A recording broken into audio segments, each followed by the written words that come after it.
Dardoch benched. JATT also benched in his own way. A bunch of benchings going on. In more of a real sense, we got JATT resigning and Dardoch getting kicked. Yeah, just a really rough week for a lot of LCS players and also some coaches, it looks like. We're going to get into some patch 11.13 stuff as well. Going to be a lot of changes coming to the LCS, whether we're talking about the actual gameplay or about rosters and stuff in general. JNT, hop us right into it with the Dardoch stuff. What's the latest there?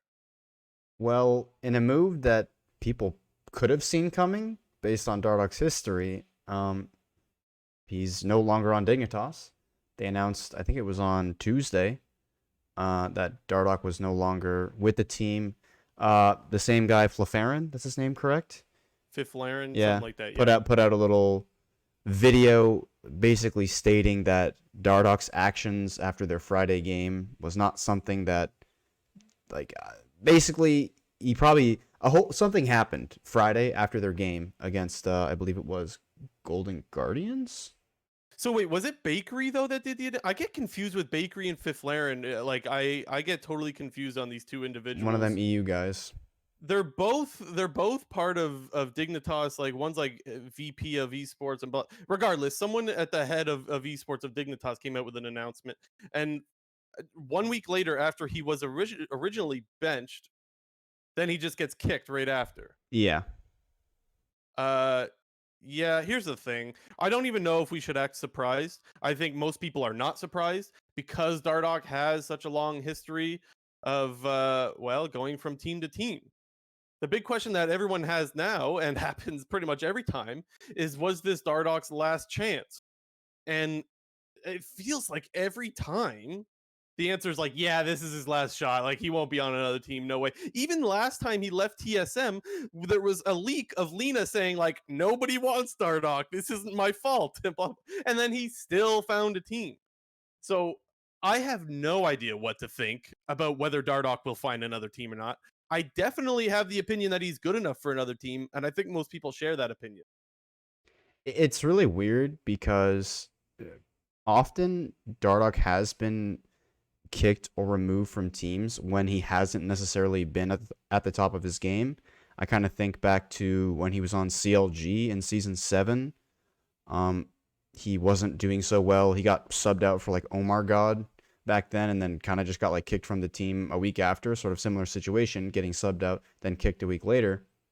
But he's also had some really great stretches where he's seemingly joined a team and then performed really well on it. Like he joined Immortals one time in season 7 as well. I think I had those backwards actually. He was on Immortals in season 7 spring, did really well with that team, then got traded to CLG for Xmithy, and then that situation happened. But basically my point is Dardoch's a pretty good player, and he was 3rd team All-Pro in Spring Split, and I think he was deserving of that because he was basically one of the main reasons, him and Havermu, why Dignitas was actually such a great team in Spring.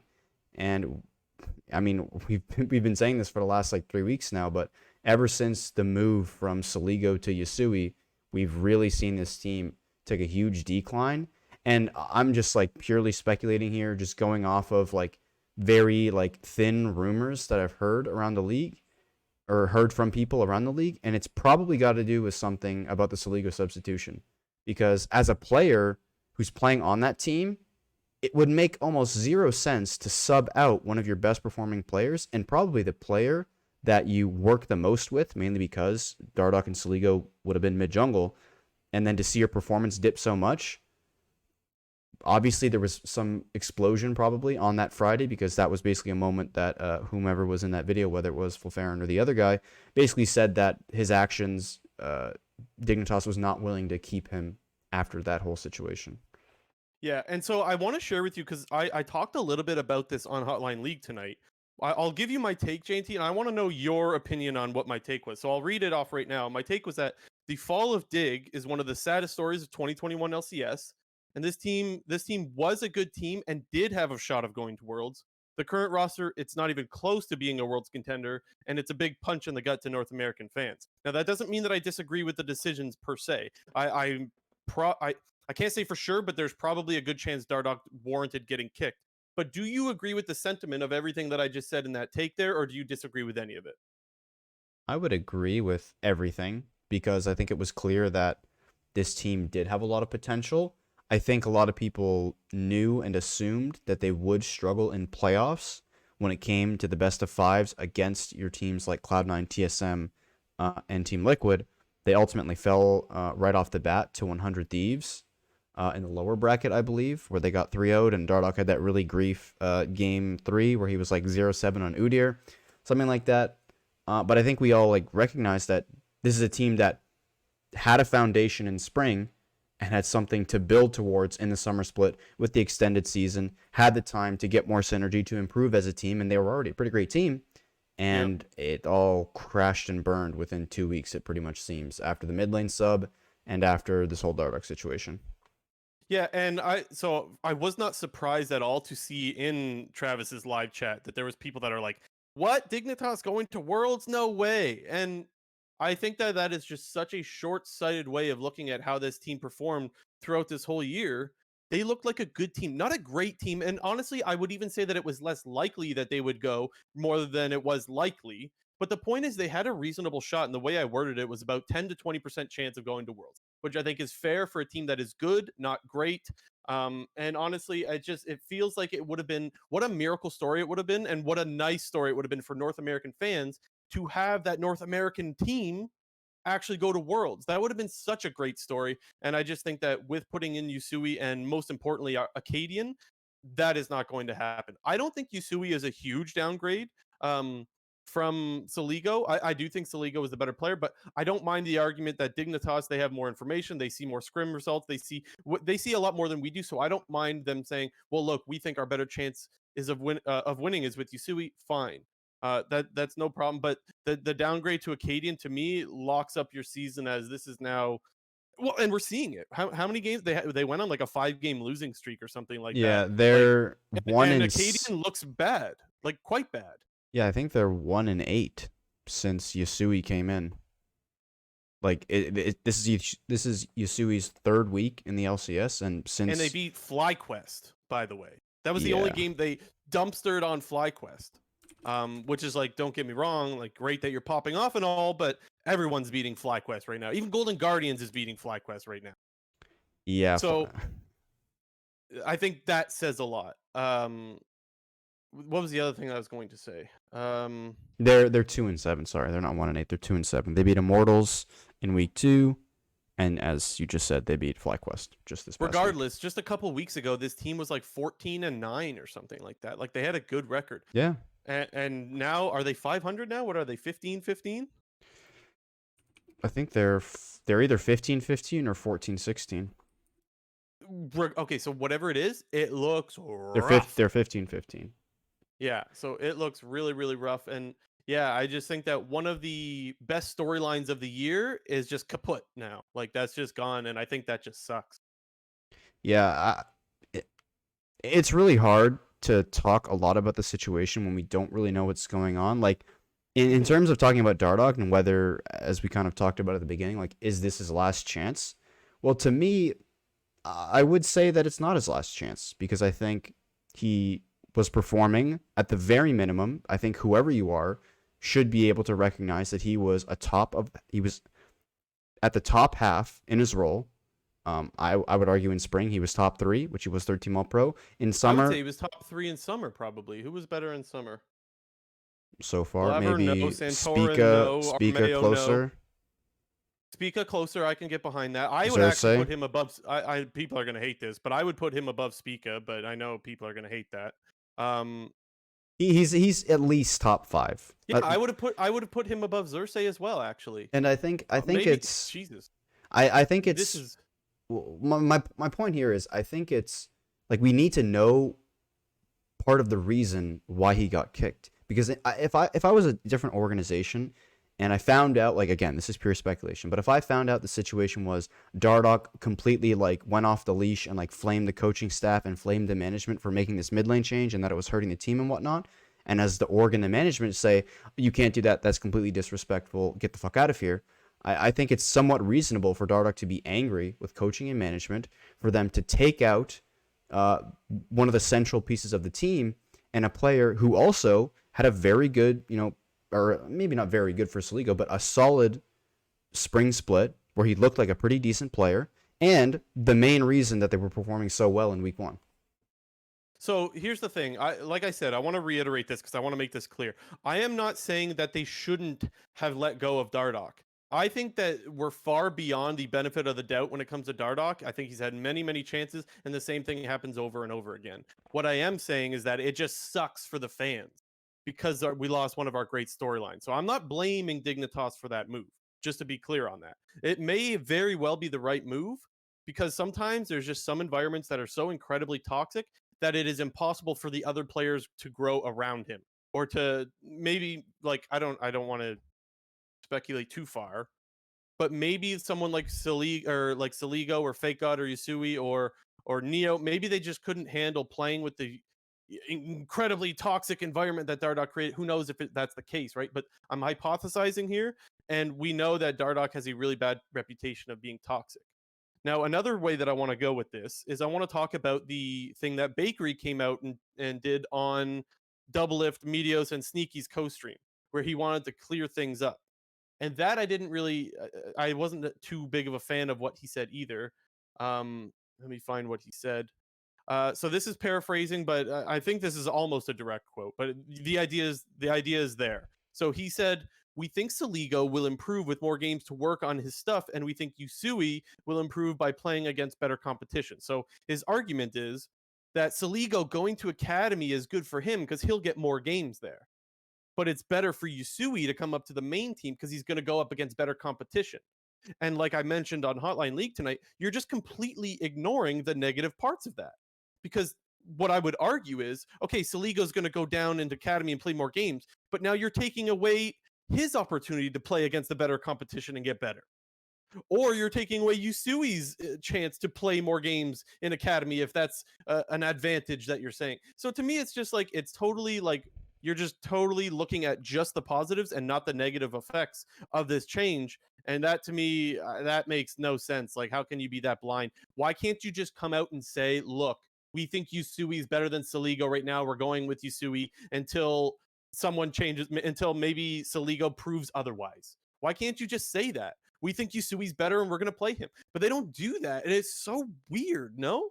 Yeah, it's definitely weird, and I mentioned this right when the sub happened in the first place, and I think if I was on the Dignitas coaching staff and I truly thought that Yusui was better than Saligo, I would stick with this decision for the entire split. I would not put Saligo back in if this is the case. Yeah. And I really think it's going to look super terrible on the Dig coaching staff and management, whoever's making these decisions, if come the end of the split or come, let's say, week 5 or week 6, they decide to put Saligo back in because then they feel like, oh, now we feel like it's our best chance of winning to put Saligo in. Well, now you've just completely, I don't want to say wasted because I wouldn't call it wasted, but you've completely skewed the last 4 weeks of practice playing with a different player whom you told the team and probably that player that you were going to commit to long term and then didn't. Because it was really weird because like you said, they're aiming to go for this, like, we believe that by the end of the split, week 9 or the start of playoffs, that we will have the 2 best mid laners or the 2 best mid laners for the situation. And, like, I would just argue that, like, history doesn't prove, like, the history would disprove that running a 6-man, a 7-man, a 10-man lineup just doesn't work. The only situation in, I think, league history where running a sub and like them sharing games has truly worked, I can think of only 2 examples, and 2 examples only. Easy Hoon and Faker in SKT, okay. And then Duke and the Shy in Season 8. I was wrong. I thought you were going to say the Swole Bros swap when they won in playoffs. No, but what I would say to that is, like, they didn't even win an A, and you could argue, had the best team on paper, and you're looking at, like, the Dignitas side of things. Like, they were already the 5th best team. Like, it's such a huge gamble to put your whole season on the line to attempt to do this dual mid lane situation when, as you just mentioned, yeah, it was a small chance, but they had a chance to go to Worlds. They're a pretty good team, and yeah, if I had to pick 2 teams that were to not make playoffs, or at least the 2 worst teams in the league, Dignitas is one of those teams. Yeah, I think that's totally fair. And I do want to touch on one thing that you mentioned about how you don't think they should swap back and forth between Saligo and Yusui. So I'm pretty sure that was another thing Bakery talked about a little bit when he was on the co-stream or the watch party, whatever the hell they're calling it now. He did say that they don't have the intention of swapping back and forth. He thinks that by week 9 they will have an idea of who their better mid laner is. So it looks like they're going to go with this for the rest of the split, and then they're going to decide, which to me seems a little crazy if they do get a playoff spot, which is still quite likely at this point. And then you have to swap back to Sligo. Like, that would feel really like Yeah, you could have it been just building it up doesn't make synergy that whole sense. time.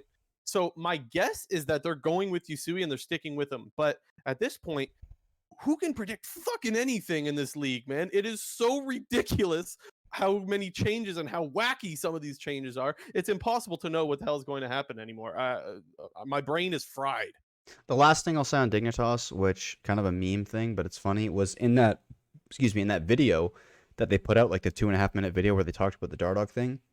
Yeah. There was that like little section of the video where it was like, we hired the best sports psychologist for esports, and then didn't say who it was, didn't acknowledge it any further whatsoever. And then it was just like a huge meme on Twitter and Reddit, just how like you're going to say that you signed the best sports psychologist in esports and then didn't say who it was. And bold prediction, it's Weldon. No way. I'm just man. that'd be no, my that's dude. Okay, that is actually a bold prediction. If it's Weldon, that is first of all hilarious, and second of all, a really good bold prediction. I hope to God it's not Weldon. That is funny as hell. Spice, I like that. Well, I lost my train of thought because that was such a funny, like, wow. If it's Weldon, oh my God, what was I gonna say though? What were we talking about again? Dignitas. Well, of course, Dig, but specifically. Oh, shit. Yusui Saligo, the sports psychologist meme. Oh, yeah. So they mentioned that they hired this guy, but they hired him at the start of summer. It's not looking good so far. If you hired him at the start of summer and now you already got to kick a guy. Oh, is that what it was? They have already hired him? Travis mentioned that on Hotline tonight, and I'm going, oh, that's a really bad look then. If you're flexing that we hired this guy, you won't say who it is, and maybe you won't say it is because he's going to get flack for being the new guy. It's probably Weldon then. And then Dardoch gets kicked. It's probably Weldon to save the embarrassment that they hired Weldon. I hope it's not Weldon. Okay. No offense to Weldon. I don't know. People that listened to our podcast last year know I have a lot of opinions on Weldon. And they ain't so great. Let's not get into Weldon stuff, man. Let's just not. Okay, we talked plenty about Dig. Let's talk about TL now. Because JATT's gone. Did anyone see this one coming? I did not. I did not either. I thought it was like pretty absurd when. So let me be clear. Actually, hold on. Sorry, let me be clear. I would say that if he was not going to be on TL, I thought that he would get let go, not resign. And this actually seems like, although TL may frame it this way, this actually to me seems like JATT did resign. Now, of course, they're always gonna want to look that way. I think it was the opposite. See, watching the press conference, Steve, did you watch the press conference? No, but just based off of how this all went down. Yeah, it is very possible. I don't want to pretend like I'm completely blind and completely ignorant to the fact that JATT very well may have been let go. But I actually do believe that he resigned just from the wording that that Steve used in the press conference, saying that like when JATT came to me and said he wanted to resign, I felt obligated to accept or something like that. Which again, this could all be all fugazi, right? It could all be just trying to paint things in a better light. I realize that is totally possible, but I don't think we're ever going to know, right? I don't think that's something they're not going to be like, hey guys, you know how we said JATT resigned? We were lying. It was a lie. And we actually canned his ass. Like, that's not ever going to happen. So, but yeah, anyways, I think that he resigned. I don't know. Cold is going to go in as the interim head coach. Yeah, I didn't see it. I didn't see it coming for the resigning. But JATT being let go altogether isn't that surprising. Dude, Cold kind of pulled like a Poom, where he just like shot up the ladder, just due to like a series of fortunate events in his case, because he joined Team Liquid in Season 10 summer as like a positional coach for Broxa. Joins with the JATT coaching staff, becomes assistant head coach in Season 11, and now in Season 11 summer, he's already the head coach. So The one thing that's different with Cold though is that he's an ex-player, right? So No, like I'm not saying it's a bad thing. I'm just saying it's surprising just how quickly he's right. flown up the Yes. ladder.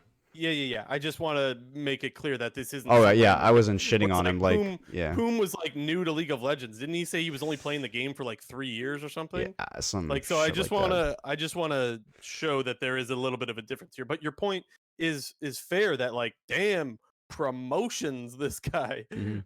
and he'll look like an absolute god if they do well and they go on to Worlds. And even if they have a good Worlds run, he'll look like an absolute god for sure. Because well, this team was in the gutter. But you could also say the same thing happened with JATT last year. Yeah. JATT looked like well, people expected TL to be better anyway, so I guess he didn't look like that much of a hero. Um, but I mean, let's be honest. TL was in the dumpsters last spring, and then well, they went to Worlds. They went 3-3 at Worlds and were respectable. Yeah. So I think Cold is very much in that same kind of situation where he has a chance to gain the respect of Team Liquid fans. Yeah, I just think it's so hard to tell uh just what this whole situation is because of how Team Liquid has sort of made it look. Because they were clearly hiding information the first two times that they announced the Alfari benching, when it first came out with the JATT video, and then it came out with the follow-up. And it was clear that they weren't exactly sure how to frame this thing, and they were fearful of community backlash. And I just think that the way that everything has played out so far, it just makes me think, and just due to like previous, like, I feel like this is kind of how the world works. Like, companies or organizations give people the opportunity to not make themselves look like a fool and resign from a job. Like again, Yes, this they is do. They do. yeah. They do. You're right. You're right. So while I do think that JATT is probably fully willing and able and could have made this decision on his own to resign as a Team Liquid head coach, I really don't see it that way. I really truly think that this was a situation where JATT had benched Alfari due to, could be any number of reasons. One, because of lack of motivation, poor results from spring playoffs or in scrims in the offseason, or not playing enough solo queue. And he decides to bench him. And then, you look at the team as a whole from the outside, it's like, well, your head coach, who's relatively new, just benched your best player on your team and your marquee signing of season 11. Obviously, there's going to be other people within the organization that don't agree with that, whether it's players, whether it's other people on the coaching staff, or whether it's the higher ups. Again, I'm probably reading into this a little bit too much, but the whole Alfari thing with him being at that corporate Team Liquid event barbecue just makes me think that like he's in on it and he's friends with them. So should there be some like situation where the higher ups have to choose, they're going to choose what they believe is the best situation for their team moving forward, and what Team Liquid could have seen. Who's more replaceable, Alfari or a coach? Exactly.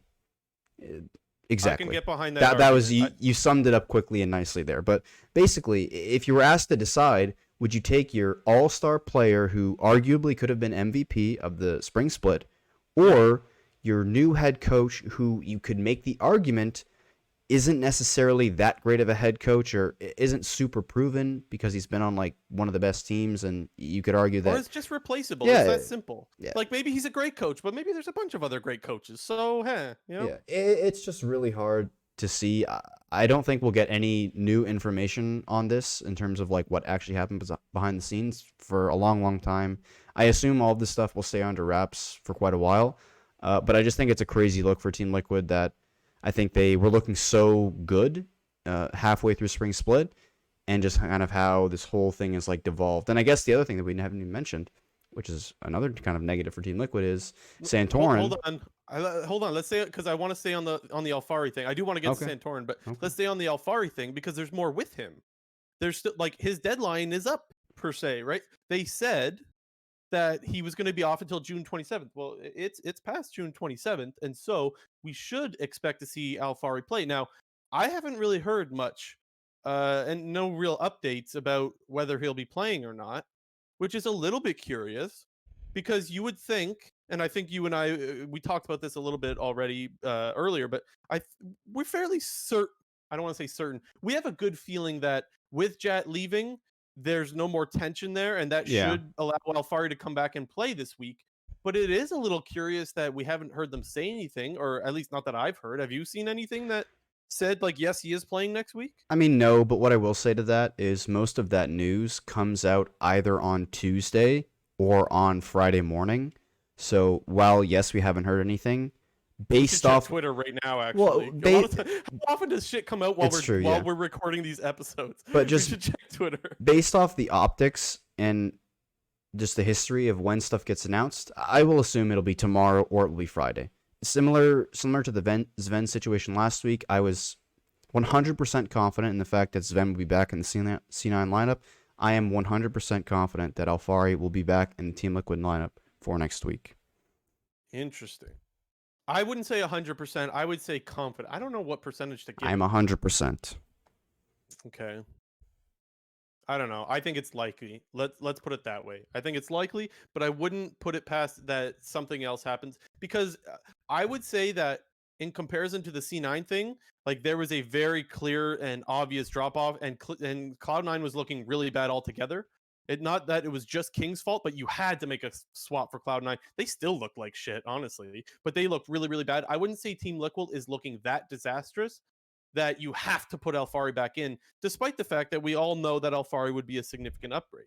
Yeah, and So I think there's less of a panic mode for Team Liquid than there was Cloud9, and so maybe they're not in that much of a rush. They also did mention that Alfari was going through some stuff, and they didn't want to get specifics for obviously good reasons. You don't want to get too personal, but maybe that stuff is still with him. Whatever it is that he's dealing with could very well be with him, and maybe he needs to extend his break. Who knows? I mean, what I will say too, if they would sort of ease him back into the lineup and maybe he doesn't play this week, maybe he plays the week after, what I'll say to that is just I don't see any point in, again, I wouldn't call it wasting, but screwing up an additional week of practice by playing a player whom you're not going to commit to in the long term. Because I think with this move of JATT no longer being head coach of Team Liquid, I think everybody can assume at some point Alfari will be back in the Team Liquid starting lineup.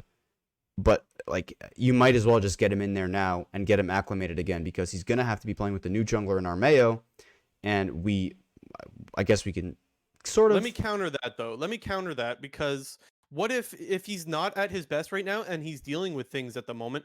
Maybe it's really bad to put him back in right now. Maybe more stress is not what he needs right now. I mean, that's you can his. make the argument that that's counterproductive, right? I'm not saying that's the case, but I'm saying there is a world where putting him back in is not the right move, actually. I mean, yeah, that's a fair argument, but again, I'm not 100% committed to that was one of the reasons why he was benched even in the first place, was that he was dealing with a ton of personal issues. I think, yeah, there's a possibility, but I don't think it's as big as Team Liquid is making it out to be. Maybe, and that's something again that we'll never know, because, well, I hope we never know. I would be pretty disappointed with TL if they came out and just said either one, nah, we were lying about that, like just he wasn't really dealing with anything, or two, if they came out and said this is exactly what he was dealing with. Like, I think both are just terrible PR moves. And the other thing that I want to touch on with Alfari is that on last week's episode of The Dive, they talked about how they thought there was a chance that they might trade him. And that was before the JATT announcement. So I wonder if there's anything that's changed there. And another thing that even this was after the JATT announcement, in the tri-cast, whatever the fuck to call it, the Medios Double If Sneaky thing, Double If mentioned like he thought maybe they should sell Alfari, and I'm going, what the fuck does this guy know that we don't? Why would he jump to that? Like, that seems a little extreme, doesn't it?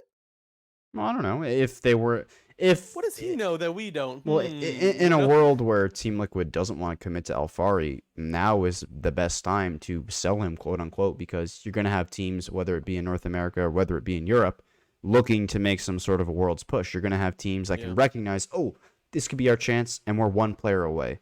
So that would make sense. But like you mentioned, after the JATT news, it's not happening. Alfari's playing next week. With the JATT news, that does change some things, and maybe we just see him back next week. Okay, now the other thing that, I'm sorry I had to cut you off before because I didn't want to skip over the Alfari stuff, but the other thing you were going to mention is that Santorin's dealing with some things on his own, some health concerns. He said relatable to what he was dealing with back in spring, so he's probably dealing with migraine headaches again, which is quite rough, I would imagine. I remember getting them when I was younger, but I haven't had them recent. But I know they're awful. They are awful, and there's no way that practicing goes well or playing on stage goes well when you're dealing with migraine headaches. It's just not going to happen. And so we got Armao going in. What are your thoughts on this? I think Armeo's solid. I think my opinion was previously that the difference between Armao and Santorin didn't really matter because of the meta. However, I do think that it might necessarily not be significant, but it will be noticeable in the drop-off from Santorin to Armao, mainly because Santorin was actually playing pretty well for the most part. His Rumble was really, really smurf. He had a couple lackluster games, but his Rumble was very good. We won't talk about his Volibear. We won't discuss it here. Well, that's what the lackluster games were, but yeah. Yeah. But I think Armeo's solid. I don't think he's going to be a detriment to the team whatsoever. And if what we saw last week, he's just going to be playing like Sejuani duty and whatnot, that's perfectly fine. So I agree with that. However, I would say that we've already seen a little area of, we'll call it and that was this past weekend when he was on the Olaf. Because I think, like, if you're going to play Olaf, you got to go fucking him. You got to play it like fucking game was Blabber, so terrible. Which is a very easy thing to say, but playing Olaf like Blabber is very difficult to do. Mind you, Blabber's been absolutely running it down, but let's be honest, he's probably the best Olaf we've ever had in North America. That is one of his best champions, and he looks good on it because he knows how to go balls deep and destroy guys. Now, we didn't really see that with Armao on the Olaf, and I thought that's where we noticed a significant drop-off. I'm not going to pretend that if that was Santorin, he would have 1v9 the game. Maybe, maybe not, but I definitely agree that Armao looks a lot more solid on your Sejuanis than he would on your Olaf. Yeah, so I mean, I think there's a little bit of a hole that you could I think that you could draft differently if Armeo's playing than if Santorin's playing. I mean, just to talk specifically about that game real quick, I didn't. While I do think that yes, in the comp that they drafted, you do need to be more aggressive on that champion when you are running a double enchanter. However, I don't think Team Liquid really knew what they were doing with that comp in the first place. They had the early push in bot lane. They had the Olaf, who is clearly the better 1v1 champion, and really just didn't do anything about it. Olaf didn't invade a single time that entire game. I don't think he even stepped into the enemy jungle at all whatsoever. We won't even discuss why they picked Lulu into Mundo top lane. Like we won't won't even discuss that. Did they not last pick the Mundo? No, TSM. Or was it the other way around? Well, Team Liquid had already locked in the Lulu, and then TSM last picked on blue side the Mundo. But Team Liquid saw the option to send Lulu mid and then counterpick top lane, but they decided to just run the Lulu into top and then counterpick mid lane. The Lulu would have been played into what? Was it the Zir? What was it that PoE was playing? Oriana or something? I don't remember. It was just some random mid lane matchup that probably would have gone even anyways, but I think it would have been better to have your Lulu mid and have counterpick for top. They just didn't do anything with it. I really thought that was an absolute horrid draft from Team Liquid. Once I saw that top lane matchup of Mundo versus Lulu, it's just like if Mundo doesn't die up until like 60 CS, he's just going to become unkillable. Yeah, and it's what happened. Honestly, and that was like in that same game they decided to run Poke Varus into Mundo Nautilus with like, oh my god, it was so bad. Please never do that again, Team Liquid. Pope Varus is kind of nuts right now, though, but that's getting a little bit of a nerf, I believe. We'll talk a little bit more about that in a little while. I was just going to say that could be another area where maybe Jenkins has a champ pool issue, because although I think he's been very good on Akali and GP, we haven't seen very much else, and his Lulu did kind of struggle as well. Like, we haven't seen too much out of him. There's still a lot to learn about this player, and maybe they felt like comfort was more important, so hey, just put him on something simple like Lulu and we'll try to deal with the Mundo in other ways, and they just couldn't. I don't know, I'm hypothesizing here, I'm not sure. I mean, but yeah, that could be another area where if you had Alfari, like, no problem, we'll swap the Lulu mid and we'll let Alfari shit on this Mundo. That is totally possible that could have happened. And again, you could always play the what if game, but yeah, I think that they had the game in Armeo's hands, and I don't know. When I think of Armao, I don't think of him taking over games. This is a guy that, like, Armao leads the league in dirtiest glasses and nothing more. Like, I don't know. Every time I look at Armao, I know that seems way out in left field. That's what I think of when I think of Armao. He's always got glasses. He's got pictures with dirty glasses. On more of a serious note, though, I don't see Armao taking over these games, and yeah. I think that that's the situation they're in, is that you don't have that many carries anymore when you have 2 of your starters out. It's okay. Only one of them will be out next week. Hopefully. I know Alrighty. you're playing a 100% game. Yeah. Uh, yeah, I will say, just because I don't want to come back to TL later, one thing I will say is I thought Jensen looked great this weekend. Yep. And I think he struggled towards the start of summer. This was a very good sign to see Jensen look very good on the Lee Sin in a couple of games, actually. Mind you, he did have one little int moment, but for the most part, he looked really solid on Lee Sin over the weekend. So that's a good sign for TL fans, is that Jensen's starting to look like more like Jensen again, making plays and being someone you can rely on. And that's a good thing for TL. Mm-hmm. Okay, we've gone on for quite some time on these two teams. What's next? We got more roster moves. FlyQuest, right? Mm-hmm. The FlyQuest ones were really interesting. So apparently, heard Mark Z talking about this tonight on Hotline. Lots of news. It was very valuable for me to be watching Hotline tonight. Mark Z said that he was fully aware that these changes were coming because I guess teams submit their rosters. FlyQuest, on the other hand, waited to the very last second to tweet out that they're making these changes so that people wouldn't talk about it, which is like, come on, man. Don't do that. Like, transparency has always been an issue with LCS teams, and I guess FlyQuest is following suit. Like, be an adult, face the music here. Tweet that out before the weekend, and you know what? You're going to get criticism, but deal with it. You're a professional org. Like, that's what you're going to have to deal with. Don't wait until the game starts and then tweet it out like, surprise. Don't do that. I don't really care. I do. I think that's bad.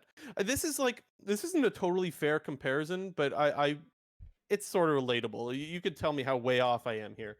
But imagine if you're going to see, like, you're a Celtics fan, okay? JNT's a big Celtics fan, and you're going to a game, and the last second they're like, your boy X is out of the game, and you're like, damn, what the hell?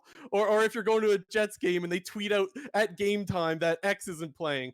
I realize that it's not parallel. It's not. That's how that works. I get, though. but like that's how that works. Like teams, like I mean, if we're gonna make the comparison to traditional sports, like teams will like say, oh, this player might play, or that's like what the whole thing is questionable. Like, oh, this player is questionable for this game. Questionable is way more common in football. So football's not. Well, and basketball, maybe not a good example. Oh, is it? I don't. Yeah, or they say like probable or some shit like that. Yeah. I guess what I'm saying is it just sucks for the fans. If you had already decided that this was going to happen, well, what I tweet it out, man. Just let people know. I know they have to submit their rosters before the week starts, but do the other teams know? Like, did Golden Guardians know that FlyQuest was going to be playing? Yeah. Well, do we know that? Because that's what I mean. Like, why would you tweet that out in advance and let Golden Guardians know? Oh yeah, we're playing these academy players. So here's the thing. In the world where they don't know, I would say that's what you should be doing. No, like, there's no. So hold on. So there's a deadline to submit your roster. Once that deadline hits, you can tweet out. That's the way I would look at it. Because even Peter Dunn said that had he known that, what was it? It was, who else was it that? Oh, another team. Because Peter Dunn made the swap for contracts to play this week, specifically against TSM. And maybe there was another team that it was like, had he known X was playing, he would have done it as well. I can't remember who the example was, though. Well, EG, but the point is, EG played your lineups. EG played Team Liquid, Golden Guardians, and oh, it was Armao then. Maybe it was Armao. Oh, maybe. Had he known it was Armao playing, he would have had contracts in for that. That's what it was. Okay, that's what it was. Had he known Armao was playing, he would have put contracts in for that one as well, because contracts has a history of shitting on him in academy. Well, that makes it sound like the other teams don't know the roster that you've submitted. So to me, right, that's what I mean. You submit, and then there's a deadline. As soon as the deadline hits, that's when you could tweet out, because the other teams can't react to your swaps. Yeah, so why would you tweet that out that you're subbing in academy players in advance of a game that happens at the end of the week? That doesn't make any sense to me.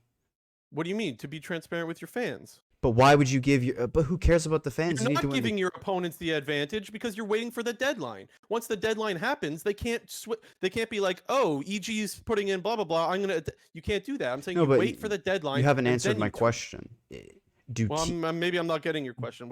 Try again. Do the opposing teams know what the locked rosters are after the I deadline. would imagine no, but I can't say for Then sure. But I would imagine no. So that my point is, why would you why would you value transparency to the fans over your competitive advantage? There's no You're getting me here. There's no competitive advantage if the deadline has already hit. The team can't react to your swap. They've already submitted their rosters. No, but Everyone's already submitted. But that gives you the chance, like, oh, I know that Kumo, Tomo, and Diamond are playing. Now let's go watch all their academy VODs, and oh, let's go like analyze what they've been playing in solo queue and what they've been playing. That's true. Like that part is true. that's what I'm talking about. It's like you don't want to give like extra time for the other team to prepare. That is a way more sound argument. That was my argument the whole point. Like the whole time. So I wasn't getting your argument. I thought you were saying that then you would swap your jungler to have a better, and I was like, no, like the deadline's already hit. That makes no sense. That is a way more fair, in my opinion, a way more fair argument to make, and that is something that I could actually get behind. Honestly, that to me makes sense. Yeah. Okay. Yeah. Well, back to the sub itself.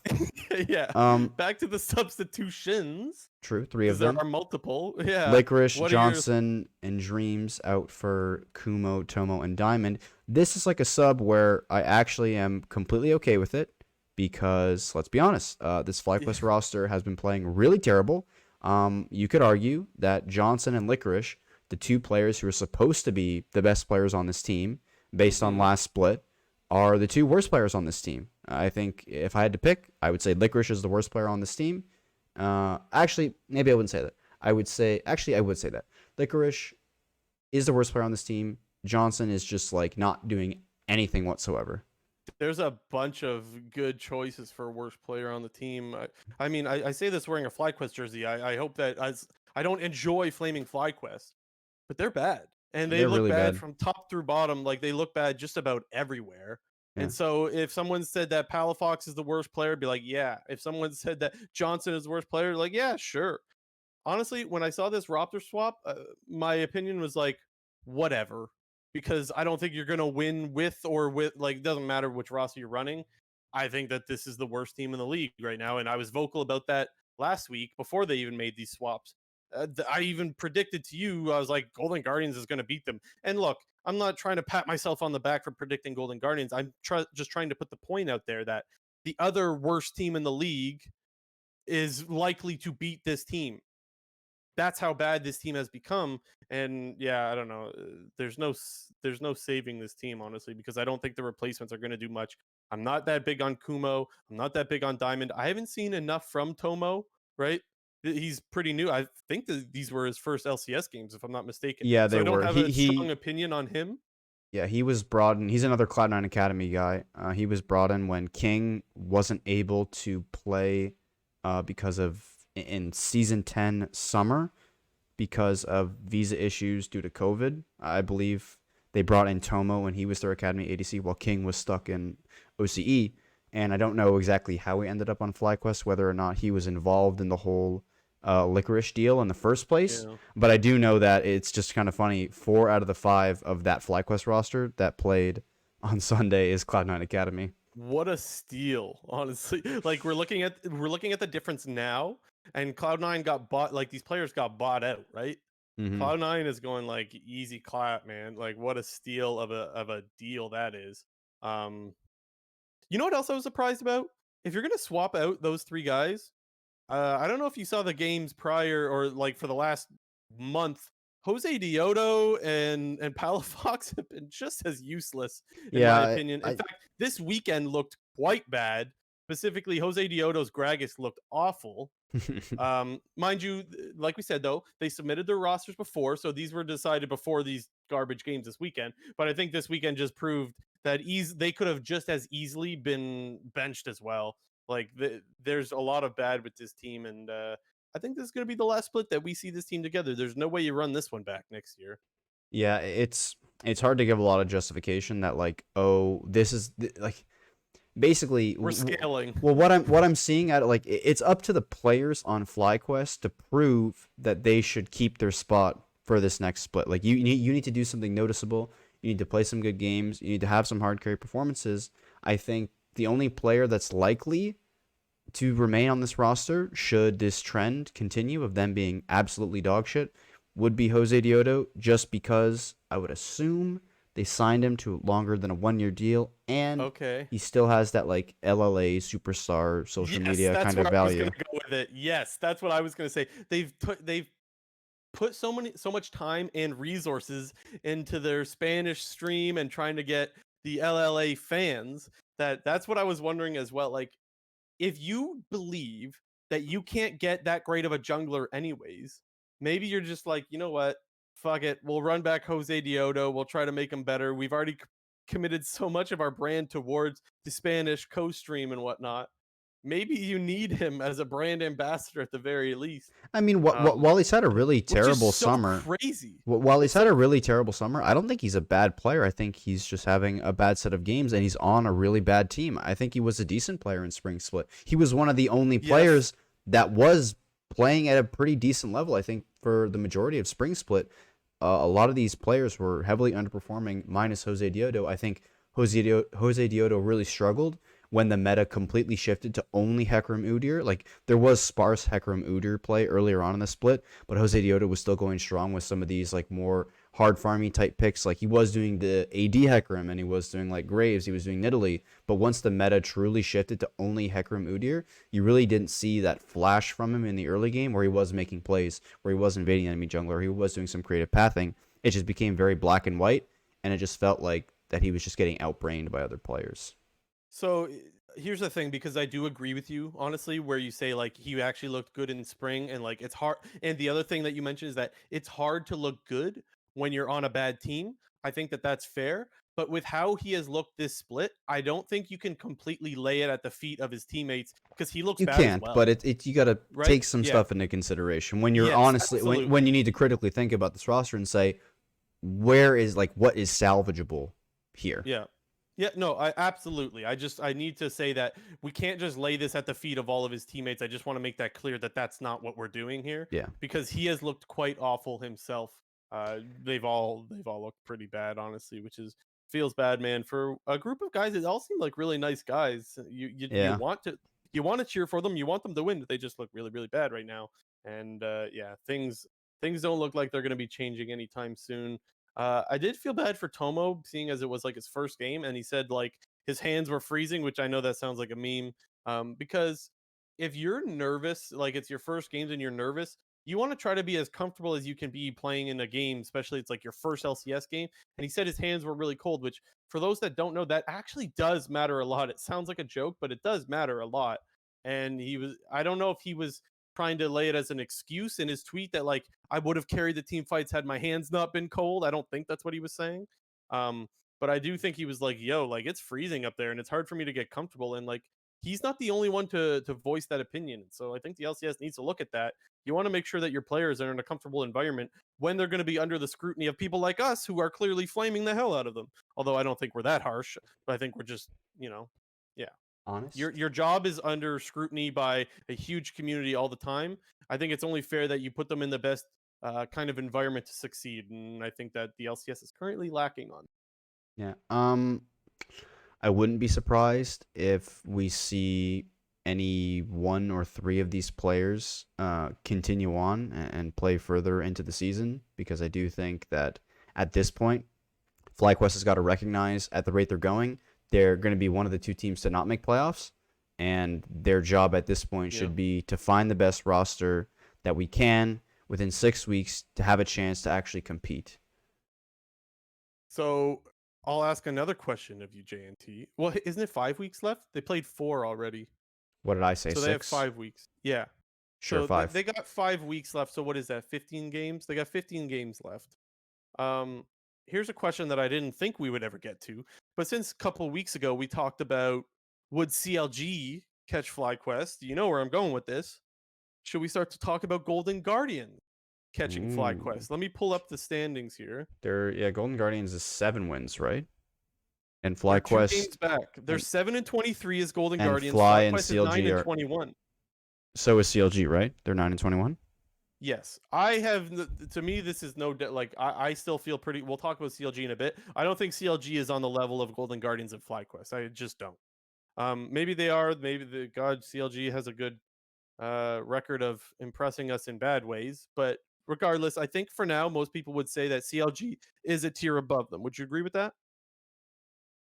I wouldn't outright say yes, but I would lean Hmm. towards yes. Okay. So I say yes let's with talk not very specifically much about. confidence. I'll say that. Okay, let's talk specifically about Golden Guardians catching FlyQuest or CLG. Then we'll entertain the idea. Well, I mean, I if we're to put the two on the scale, I definitely think Golden Guardians can catch FlyQuest. However, with CLG, I'm unsure. okay. Yeah, I'm fairly certain that they're not catching CLG. But it doesn't Just because really I think matter because they have to catch CLG because right, the only way to get right. to 8 is to go through FlyQuest and CLG because at this rate, unless honestly, unless Dignitas straight up does not win a game for the rest of the split, which I don't think will happen. The thing is, though, then you're counting on Golden to catch Dignitas. Dignitas is at 15 wins, and Immortals is at 14 wins. And so Oh to yeah, catch one of that's those maybe not teams, possible. You have to go above like 500 and then yeah, okay, that's yeah, not possible. JK. well, to catch Immortals, Golden Guardians need 7 wins. I ain't giving them 7 wins in the next 15 games. I'm sorry, No, I'm no, just no. not going to. Yes, yeah, I hadn't even mathed that up. When you say it, no, there's no chance. Yeah, that ain't gonna happen. But I guess the reason why I I brought this up is because I have been pretty vocal that I think FlyQuest is the worst team in the league right now, and that's why to me it does matter. Because even if they don't make playoffs, it matters who finishes last. Last sucks, man. You don't want to be that guy. Don't get me wrong, ninth is nothing to be excited about, but you don't want to finish last. That just looks so. People always remember the teams that finish last. Okay, people don't AKA necessarily. Golden Guardians. Yes. Yeah, and honestly, at this point, I actually think there is a good chance Golden Guardians catches FlyQuest. If you want me to just make the take, I think Golden Guardians will catch FlyQuest and FlyQuest will finish last. There, I said it. I said it from CLG. That happened way quicker than we could have expected. I am now saying yes. I think Golden Guardians is actually going to catch FlyQuest and FlyQuest is going to finish dead last. Agree, disagree.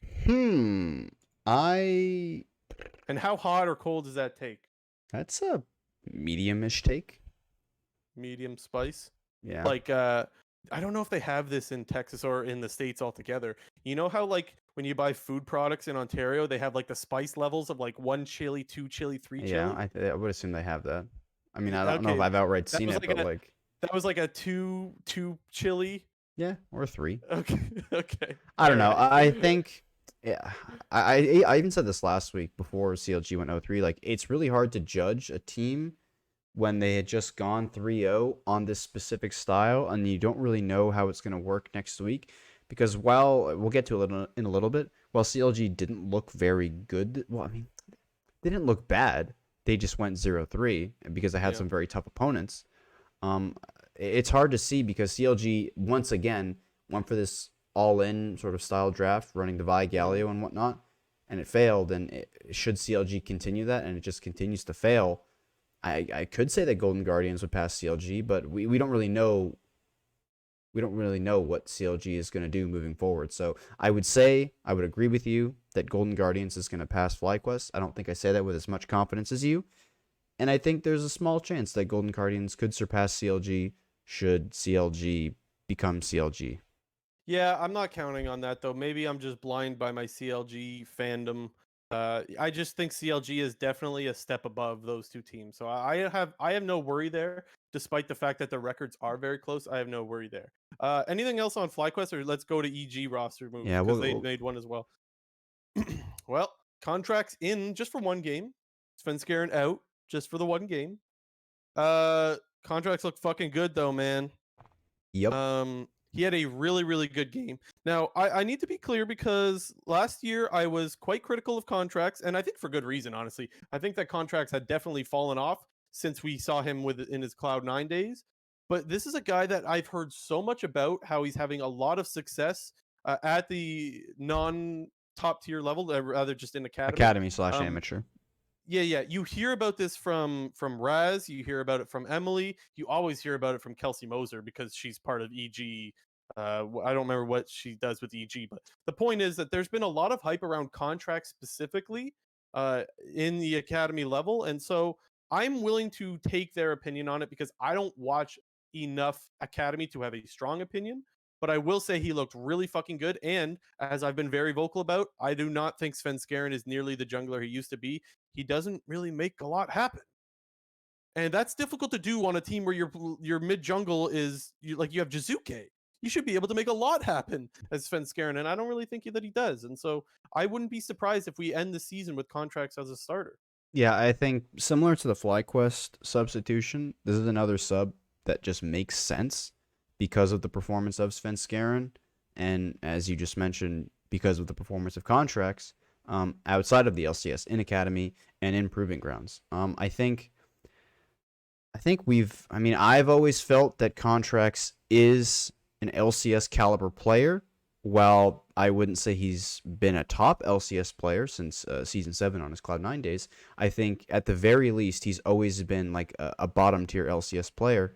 And I mean, you could argue that Svenskeren has been playing like a bottom tier jungler for the last little while, and I think that's a completely fair take. And when you just look at the trajectory that both players have been on, I think it's completely fair and completely understandable for EG to give Contracts the shot, because EG is another team that we really don't know what to expect from them.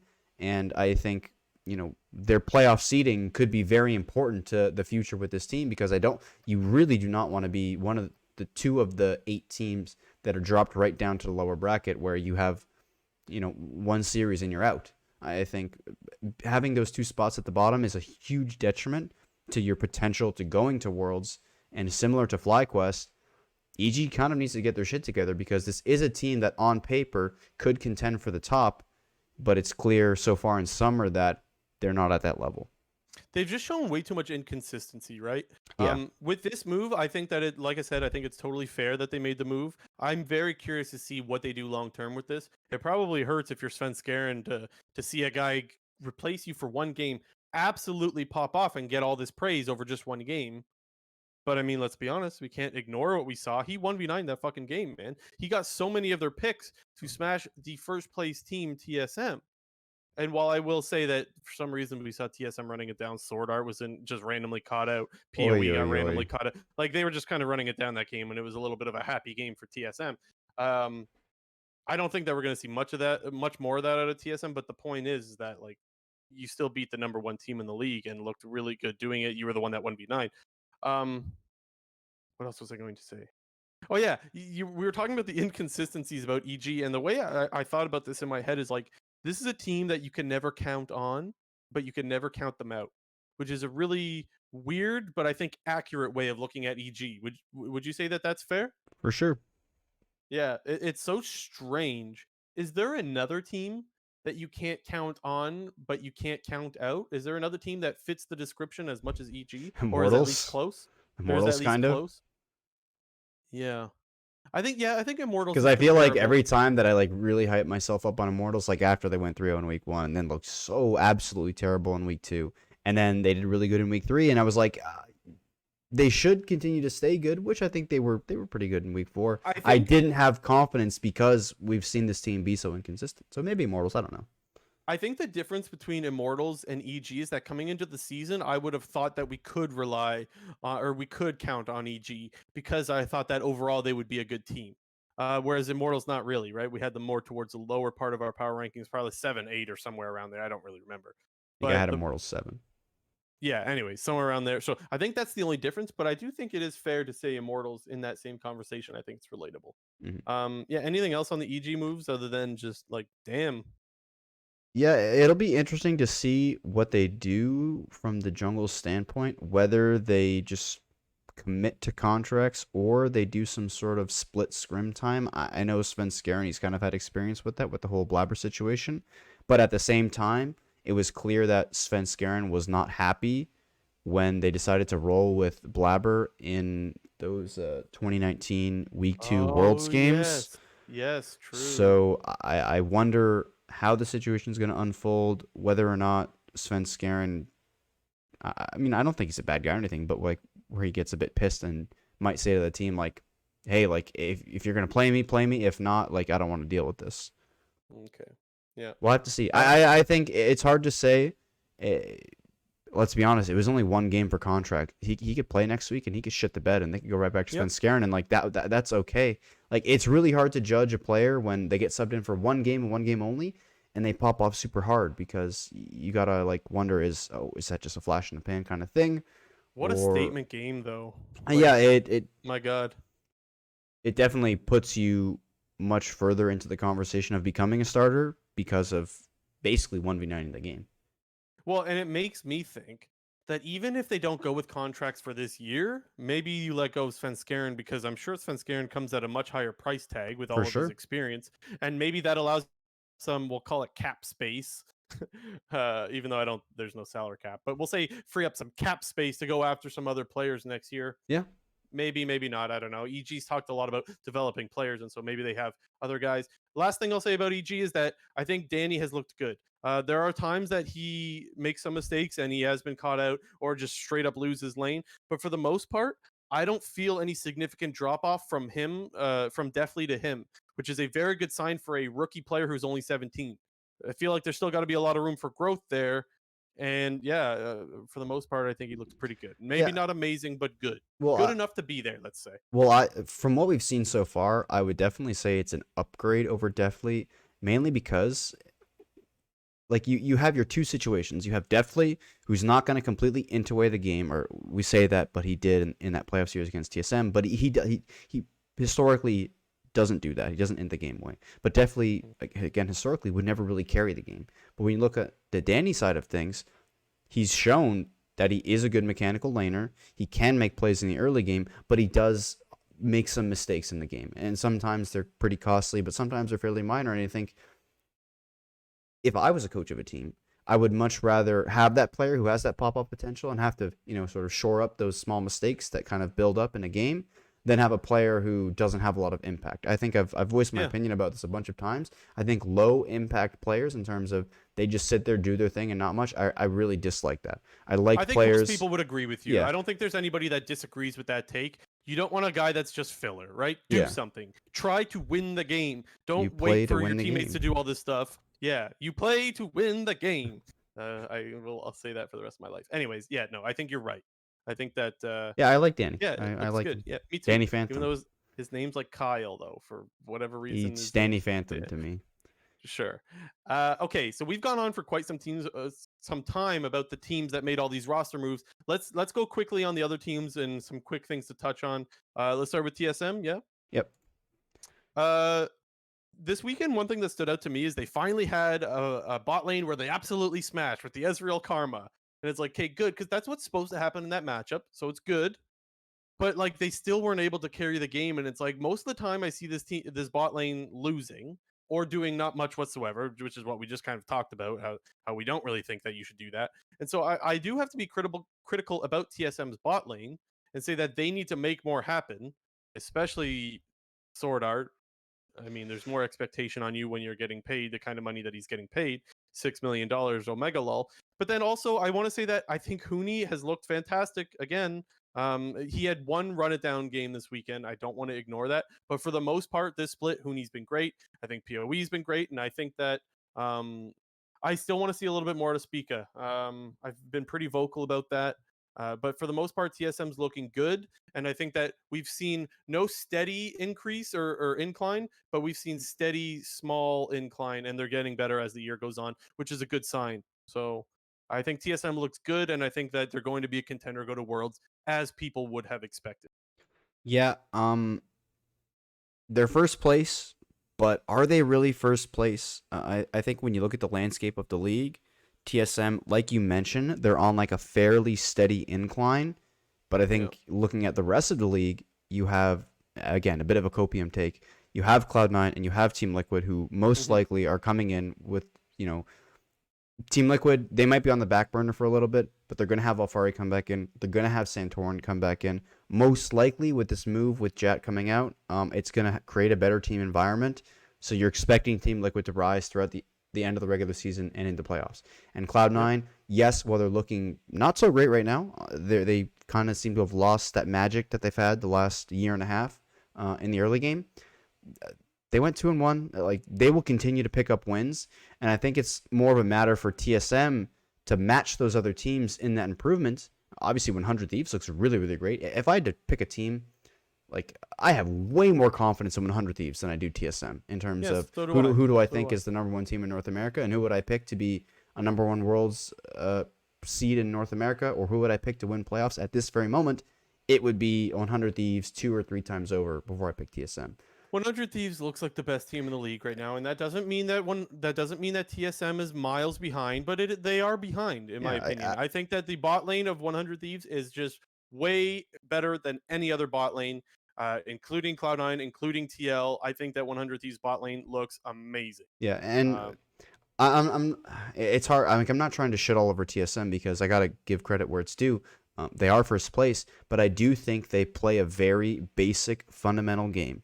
We play safe lanes, we scale up, and we team fight around objectives. And I just don't think that will be a winning strategy for a team that wants to be the number one seed going into Worlds. You need to have action in the early game. You need to be proficient on a lot of different styles. And while I think it's been a bit better this split in terms of Power of Evil's champ pool with the Viego, with the LeBlanc, not strictly on only control mages, we need to see more out of this team. And it's not more that like I think TSM's bad. It's just I want to see them do more things so I can have more confidence in them moving into playoffs and hopefully into Worlds. Yeah, I think the area, like I said, where they need to improve for me is just their bot lane. Their bot lane is a little bit worse than every other role that Sword they have Art, on their team. that guy is so not worth the paycheck that he's making. Yeah. Holy fuck. That guy is like a mid-tier support at best. He's not good. Straight up. He's not good. I don't know what's going on there. Like, I don't know whether if, like, from what I know and I've seen on, like, TSM Legends and from what people have talked about, his English is pretty solid. But I just don't know if it's, like, bad, like, laning dynamics with Lost or how he fits with the team or if he's just super over-aggressive and, you know, the calls and the plays that he's going for. Like, dude, that game against EG, he's like walking up into the face of 3 people as a karma. Like, dude, you need to sit in the back and shield some people. Like, are you looking at your damn screen? Did the power go off in the TSM FTX facility? Like, what's going on there? This dude is just like, if I had to like, he's like the 7th or 8th best support in North America right now. That's a pretty hot take. I would have to have a lot more time to think about that. But I'd take Core JJ over him. I take Vulcan over him. I take Huhi over him. No doubt. I would take Ignar over him. Yep. I would take Smoothie over him. Don't know about that one. Don't know about that one, Chief. I would take Aframu over him. So Aframu for sure. That's 5. So now, for me, that would put him at 7. I want to specify here, when you're saying you would take Smoothie over him, is it because Smoothie costs way less, or just ignore the money? You think Smoothie's been the better player? Smoothie's been the better player. Yeah, see, that I disagree with. That I'm not with. But the other 5, I'm with you. Where were we after Afro? So we'd be Chime no. Yeah, and FlyQuest, no. Whoever no. So he and then I'm missing one more because I got 8 here. There's got to be 9 other ones. Who are we missing? Oh well, did I miss one? Let's just say we have him at 6, 7. That's okay, roughly where it is. Anyways, bottom half, and I think that's fair. Okay, and he's probably one of the highest paid players in the league. Yeah, well, I promise you that. Yeah. Next, we got 100 Thieves. We talked about them just a little bit ago. I said that their bot lane looks really, really good. I don't think they're getting enough credit, which I know is going to sound crazy to a lot of people because their bot lane does get a lot of credit. I think they should be in the talks for MVP this split, both of them. You hear a little bit about FBI. I do not hear anything about Huhi. I think Huhi's been amazing. They absolutely trashed Cloud9's bot lane. Now, okay, so he was playing Nautilus, and he kept hooking the Varus and then devour Tom Kench, and then they would hard engage afterwards with the Nautilus ulti. That's pretty much how that went over and over again. Now, Varus, like ZVEN, was like a magnet to the Nautilus hook, and a lot of people will say, well, the Nautilus hook is a very generous hitbox, and it is.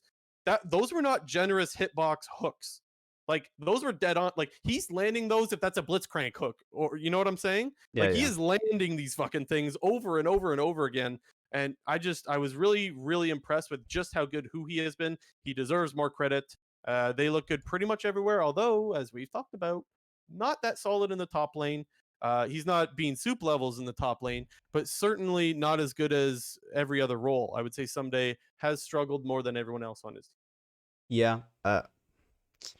I think Someday he's still right there in the middle for me. He's kind of one of the he's a zero impact player in my opinion. Yes, he's not inting away the game, but he's not really doing anything of significance in the majority of early to mid games other than play his role in team fight. And I think to be a top level team and to contend at the highest level, you need to be able to play through all 5 roles no matter what. And I think 100 Thieves can play through 4 roles very easily. I would completely agree with you. Their bot lane's the best in the league by far. I think the main thing that stands out for me is their laning. I think FBI and Huhi probably have the most flawless laning in the league. Before their TL game last week, I still thought that Tactical and Core JJ were the best bot in the league, and they put them in the trash. And they had a really good weekend this past weekend. They've definitely jumped up to that number 1 spot for me. I don't even know if I would say who my early MVP vote getter would be. Maybe FBI, maybe Abadage. I would go with Huhi because Abadage has had some int games, a couple of them. I mean, he's had some really good pop-off games as well. But I think the int games kind of matter, and I don't think we've seen that out of Huhi, and so that's why I would lean more Huhi than I would. I wouldn't mind if people went FBI either. And honestly, I wouldn't even mind if people went Abadage. For me personally, I'm going with Huhi as the front runner at the moment, and I haven't heard any talk about it, and that's surprising. One last thing on 100 Thieves, because I want to be a little bit quicker, because we went on for quite a long time about the other team. My quick hot take is that I think Broken Blade will play for this team at some point. I'm not giving a timeline. I'm not saying this year, but I think that if someday continues to play at the level which he has, which is not atrocious, but it's not to the level of his teammates. If you're 100 Thieves and you finally have a good team and you want to make a good Worlds push, why not get Broken Blade? Now the issue is that it's not that simple. It doesn't just work like that. Somebody's got to get a green card because someday got his green card, and therefore you would need Broken Blade to either get that if he were to come over, or you need Closer to get it, or Abadage, and so it's not that simple. But I just want to remind people that Broken Blade did used to play with Closer and Abadage in the Turkish league, and so these guys are all friends. I think when you need a top laner and there's a team in the LEC known as Schalke that is selling their team, maybe selling their players, I just think that there's a chance that happens. That is my bold prediction that within the next year, so either this year or next year, Broken Blade will be playing for 100 Thieves. That is my prediction. How crazy am I, JNT? That's like a 4 on the chili scale. Okay. On the hot peppers. How high does I thought the chili scale went 1, 2, and 3. Oh, I thought it went 1 to 5. Oh, maybe it does. Okay, so you're okay. Okay. Anyways, if That's it's like 1 a to 5, 4. you're giving it a 4. Yeah. Okay. Yeah. It's hot. It's burning my mouth, but I'm not dying yet. You know what I mean? Okay. You would, if it was chicken wings, you'd still be eating them. You wouldn't have to stop. Oh, you'd be needing to constantly drink, but they'd still taste good. Okay. All right. Gotcha. Okay. Anything else on 100 Thieves before we move on? Cloud9. It's weird, man. I think you hitting the panic button. No. Copium. Okay. Fine. Again, another Copium take here. They did come out and say that they basically had no practice before the start of the split, and it'd be safe to assume that the rest of the league had probably been scrimming at the very minimum 2 weeks before the start of the season. And I've heard a lot of teams say for about a month. If you want clarity, I've heard a few teams say that. Yes, I have, but I would say for the teams who we don't know, the safest we could say is 2 weeks. I would assume it probably averages somewhere in 3 week kind of range. But basically, this is a team who went to MSI, clearly had problems going into the summer split, hasn't fixed them yet, but at the same time, this is only the first week that they've had their full roster, and presumably the first week that they've been practicing with their full roster. And while I would say that the players individually aren't playing up to that level, it's clear that they all still have top potential individually. Blabber still has a potential to be the best jungler in the league. Fudge has clearly shown that he's not the same player that he was at the start of Spring Split, and that he can be a very solid player. And Copium. I mean, yeah, we can say this all day. Playoff perks could come back. We don't know. Copium. ZVEN only just rejoined the roster. Copium, baby. Vulcan's primary duo was ZVEN, and now ZVEN's back. Copium, baby. Here's the thing, that these are all Copium takes, but that doesn't mean they're wrong, right? That doesn't necessarily mean that these takes are wrong. Just C9 does have a long way to go right now. It doesn't mean that they can't do it. And that's kind of where I'm at right now. I am a little nervous when I see them put Blabber back on Kindred, which is like, okay, they're going to play around Blabber, and then they get smacked down. Now, mind you, a little bit of a draft issue there, because one, I don't know how happy Perks is about playing Lulu. Two, you left open the Azir and said you banned Syndra, and I'm like, probably should have banned Syndra or banned Azir over Syndra, but meh. I have confidence in C9 as well. I'm full copium right there with you, James. Yeah, the thing is, I think, I mean, I've always said this, like Cloud9 is like always so horny to fight. Like they're always down to take a fight, whether it's an even numbers fight, whether it's like a 4v5 or 3v4, and they believe that like they have summoner spells and ult advantages. I do think that they've fallen a bit too much in love with the Lee Sin, because to me, from the outside looking in, Lee Sin is that perfect champion who has strong laning in the solo lanes and can get an advantage in the early game, but also when behind does have that option to just kick off a team fight at a moment's notice should he get that Q on like a priority target or a target that is close to the priority target. And while I still think that Lee Sin is a pretty decent pick, I think it does sort of limit the options that you can do during the game, because man, when Fudge had that Viego game, was it against Golden Guardians? I thought his Viego was insane that game. He did a ton of work in the early game, got like a triple kill early on the Rift Herald. Mid game against who? Golden Guardians. This is on Friday. Oh, against Golden Guardians. What I'm giving you a hard time, but to be fair, it is Golden Guardians, yeah. right? Well, Golden Guardians ain't that bad.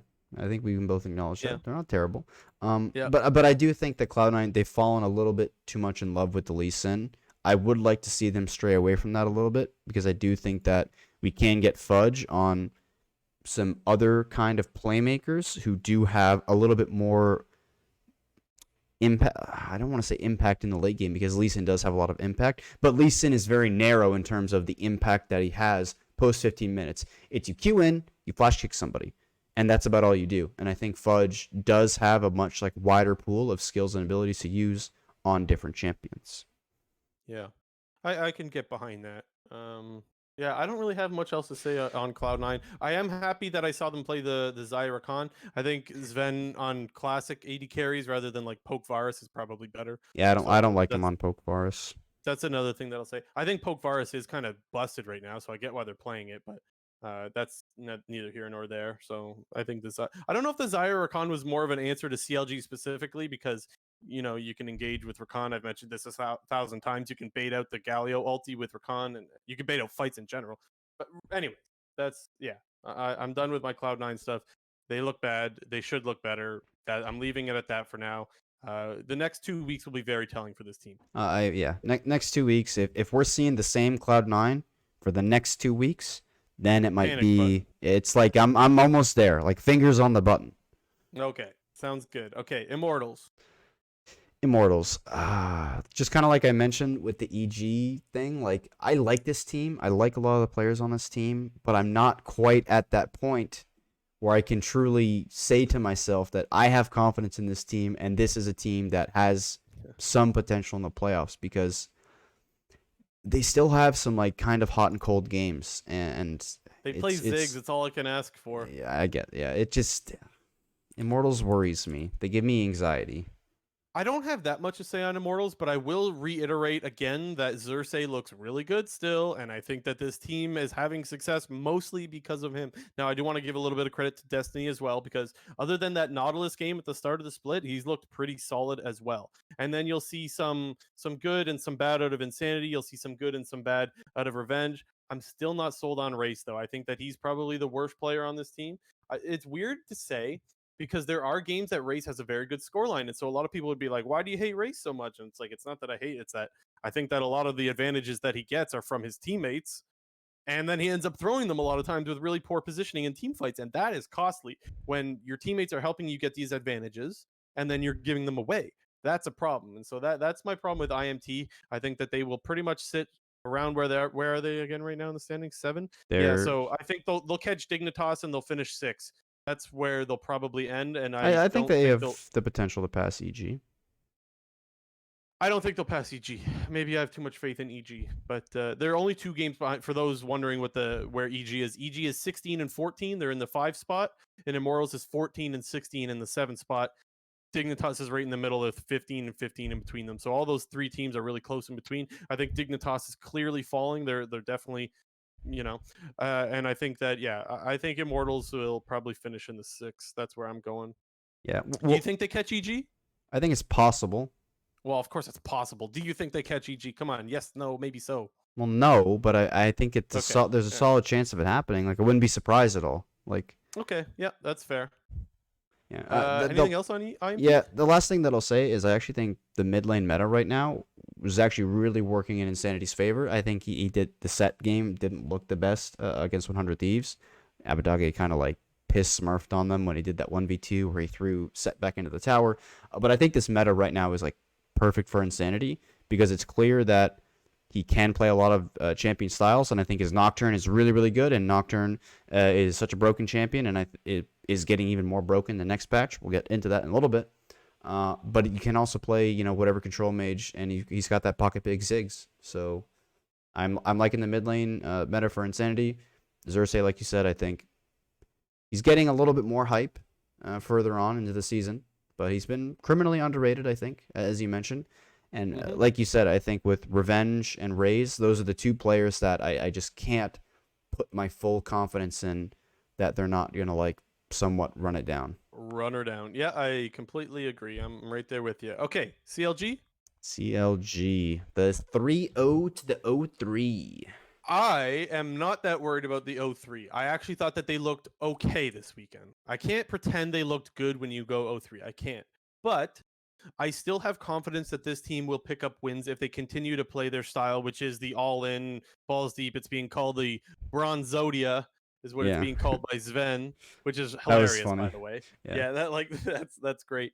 I think that they just had some execution errors that I don't expect to repeat themselves. I think that int by Wild Turtle in the game against Immortals was probably the worst int. It's definitely the worst int we've seen in summer.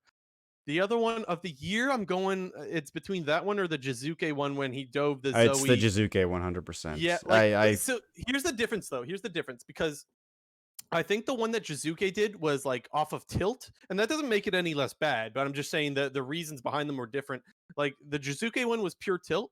The Wild Turtle one was pure bronze. Like, how do you fucking do that?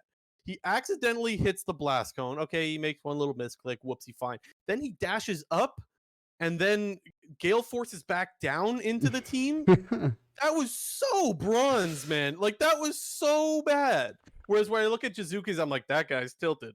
Like, so they're both incredibly bad plays, but I think what led to them is very different.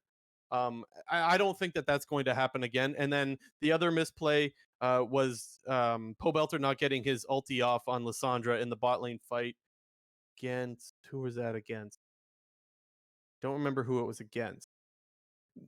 Needless to say, you need to get your ulti off in a team fight as Lissandra, and that's something that you should have happen. So there's just some little missteps, and it's something that Freak brought up on the. Was he casting or was it? He must have been casting because what else? And he just said like he doesn't think that CLG necessarily looks bad. There's just some little execution errors, and I think he's 100% right. So I fully expect to see CLG come back next week and look good. Not great. I'm not putting them in the upper half of our league, but they're definitely better. Like I mentioned earlier, they're better than Golden Guardians. They're better than FlyQuest. I would say they are approximately they're in the same area as Immortals for me. And so, well, they clearly could have beaten Immortals in it.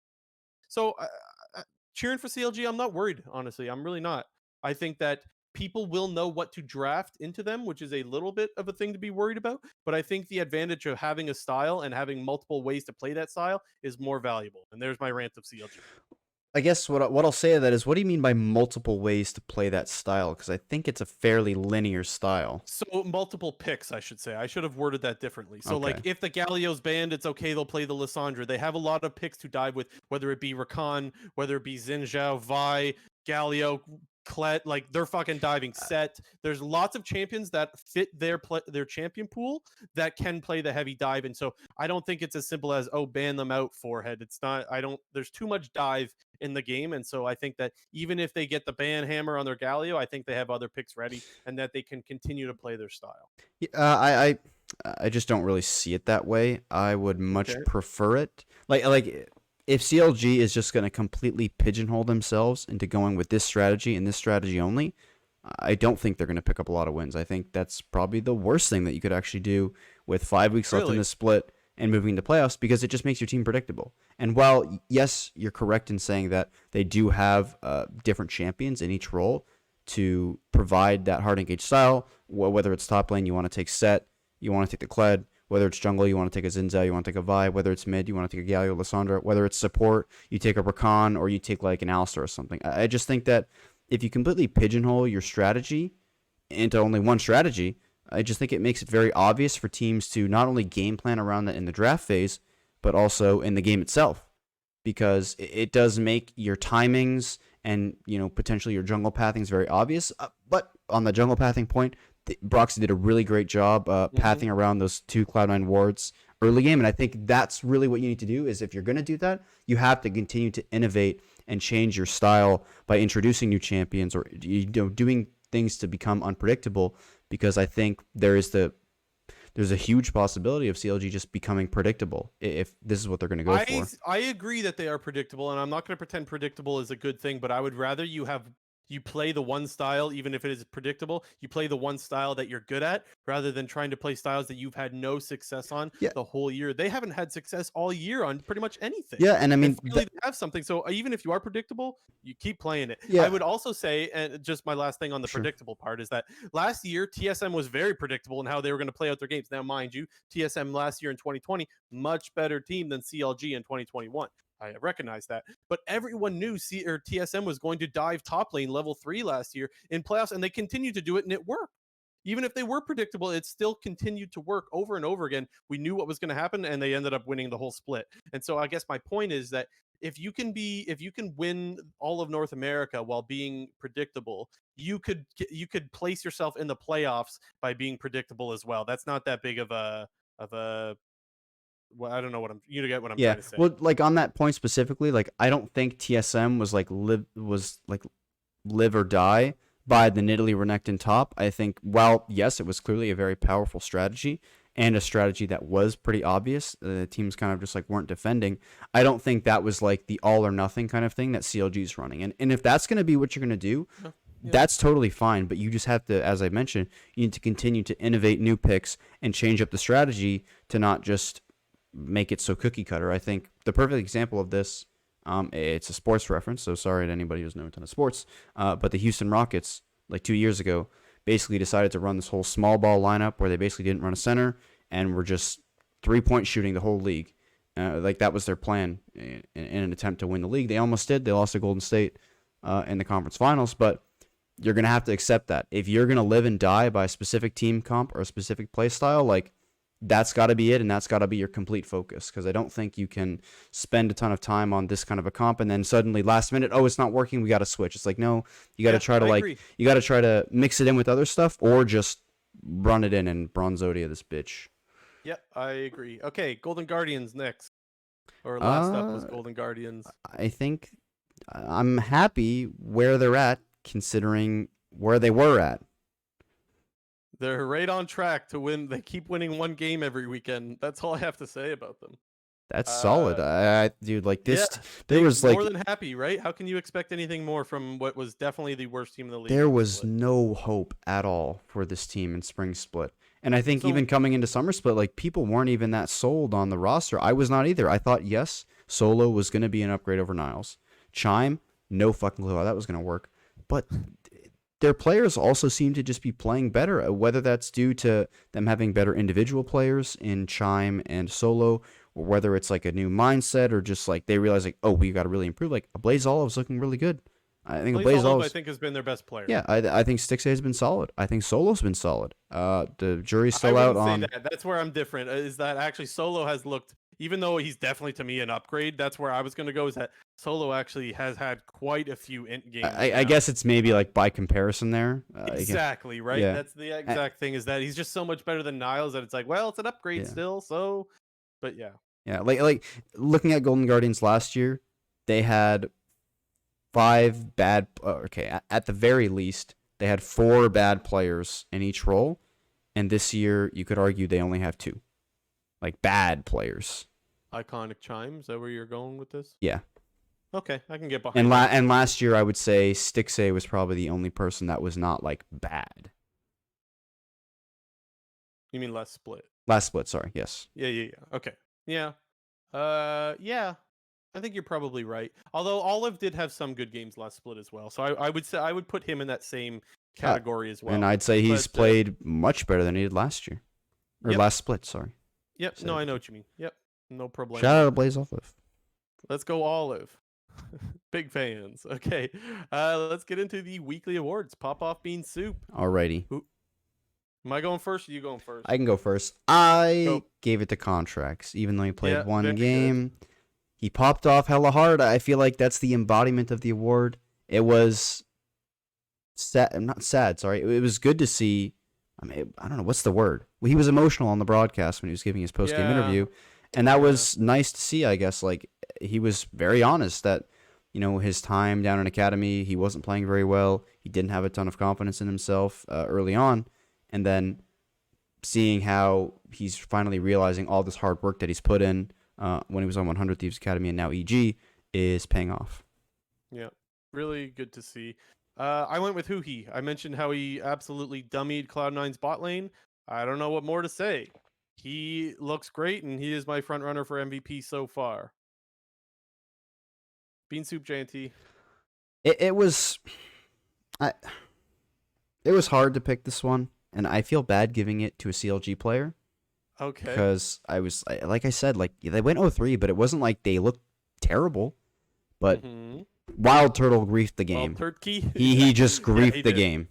They should have won that game. Even if you saw the team fights that CLG was having against Immortals in that game, CLG was winning them because Immortals just completely ignored what we knew CLG was going to do. CLG got all of their picks, and every team fight was going their way until Turkey just absolutely ran it down and just griefed the game away. It was Beansoup. Yeah, it was. Let me find my Beansoup emote. There it is. So mine, I don't know if you heard about this, JNT. So JNT was away this weekend, so we had to catch up on the games really quick. I don't know if he heard about this or saw it. I don't think so. But Solo died while typing in all chat at the start of the game. Oh my god, Did no. you hear about that no, or no? I did not. So he got cheese. He's sitting in Tribrush, and in ProView, someone caught that he was typing in all chat, wondering What was he why. typing? Was it? I think he typed Nocturne Doran's Shield ? I think is what he was typing. And to me, that's just so funny. Oh my god. If I'm on his team, I'm pissed. By the way, just like I'm very competitive. Like you better not be typing in all chat when we're trying to. I'd be fucking livid. But this is fucking hilarious as a fan, and I just think that's so funny. That is Beansoup, man. I did not hear You about died this. Typing in all chat in a professional game, man. Come on.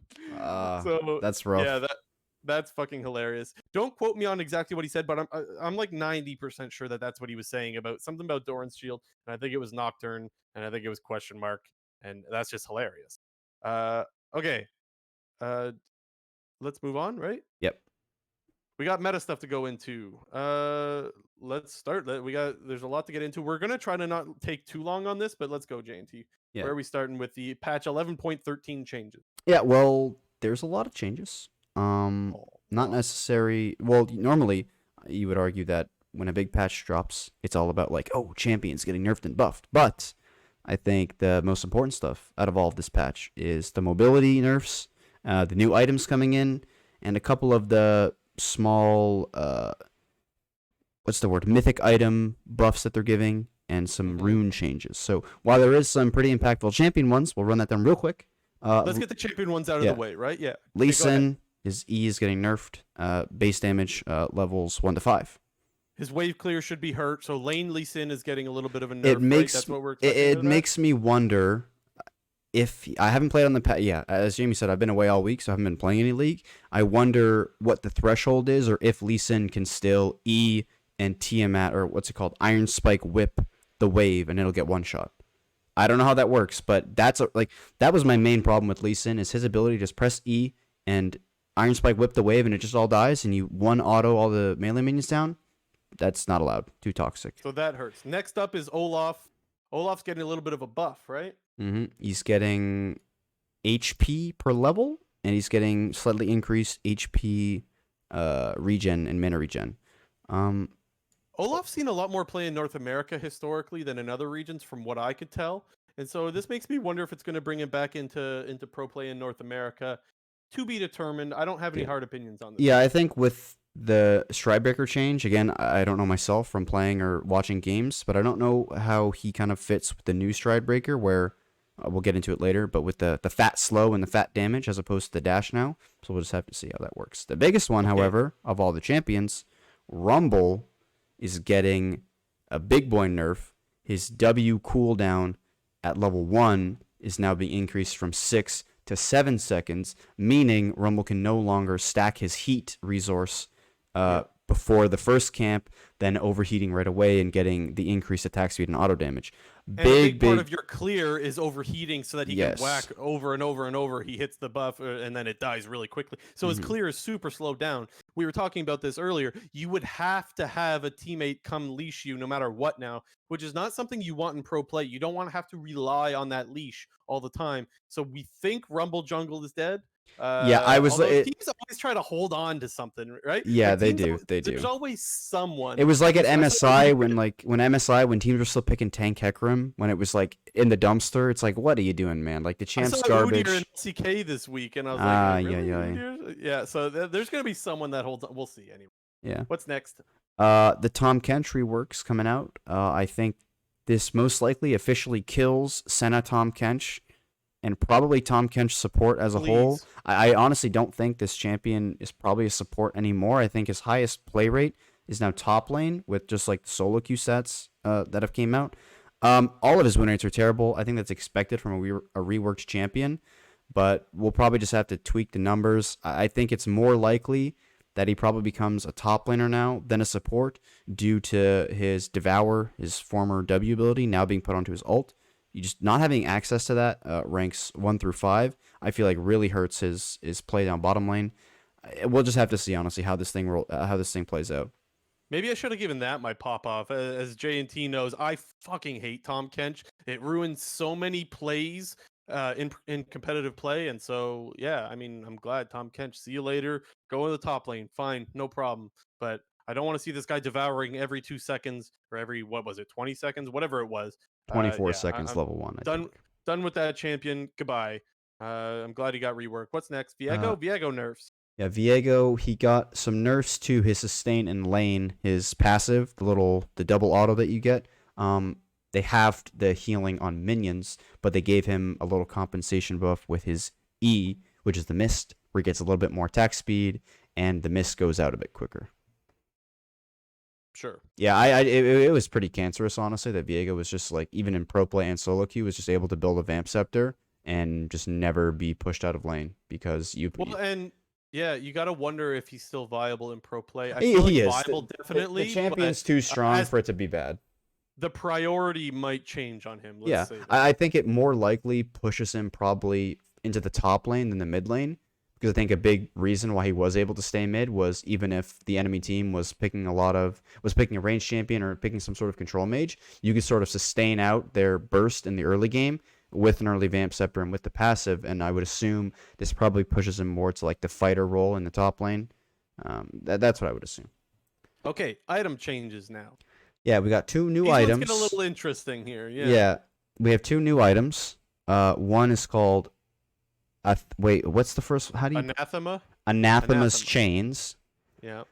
The TLDR of this item, it's basically an anti-1v1 item, where if the enemy team has a champion who's like super, super strong, you can build this item to get reduced damage against them, reduce their tenacity, and You get increased armor and magic Yeah. resist, right? And I think that's at level 9. I Yeah. think it's at level 9. So what I'm thinking is they don't want people rushing this item. They probably want you to, if you're gonna get it, you probably have to get it as your second item or third item. I don't know. Yeah. Depends on. I don't really remember how long it takes to hit level 9, but probably your second item.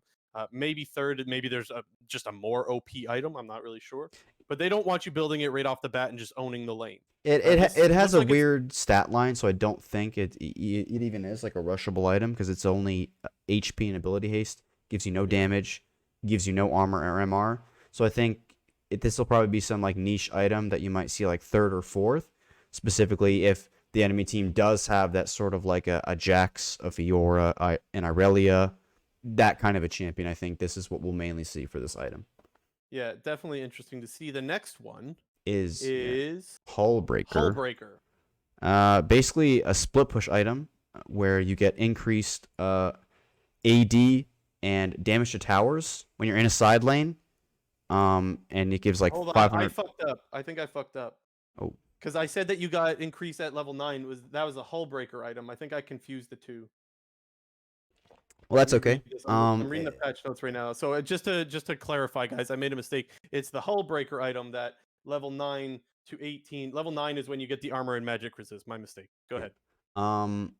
It gives you, what is it? It's 300 HP and 50 AD, and gives you the increased damage to towers. Gives you increased attack damage, correctly, when no other champions are within a certain range. While no allied champions are nearby, gain 20 to 45 armor and magic resist level 9 to 18, and deal 20% increased damage to towers. Large minions nearby also gain 60 to 135 armor and magic resist, and deal 200% increased damage. Oh yeah, to the towers. little banner of command thing. Yeah, it's like it's like mini banner of command sort of. I think this is a really weird item. I don't think it'll probably see a lot of use in pro play. I do think this is like a monstrosity of an item in terms of solo queue, because solo queue is the place where you do see the Jaxes, the Fioras just absolutely take over a game, and you can never match them in a side lane, and then they're just going to have more stats and going to be hitting towers even harder. I think this is your solo queue nightmare style of item. So here's the thing. This might bring split pushing to be more viable in pro play, which I'm okay with. I'm afraid of split push becoming meta. And I don't know if I'm not saying that that's what's going to happen here. I really have no idea what to think of this. But split pushing can be a good thing because sometimes it forces teams to start up Baron, which then turns into fights. So I'm okay with it. I'm just a little worried that split pushing becomes meta, and that's what I just don't want to happen. Otherwise, I'm okay with the item, but we'll see. I might have my opinion change in a couple of weeks. Okay. The big boy ones that the patch changes, which I think will probably affect pro play the most, are all the mobility changes. We'll start it off. Biggest one, Stride Breaker. The item, the active, no longer dashes you 300 units, and instead will still do the AoE slow. However, they're going to buff the slow on it from 40% to 90%. That's a lot of slow, man. 90%. It is. They're giving it more damage, and they're increasing just the base stats on the item. The cooldown of the active is going down by 5 seconds. It's getting more HP. I think 5 less AD.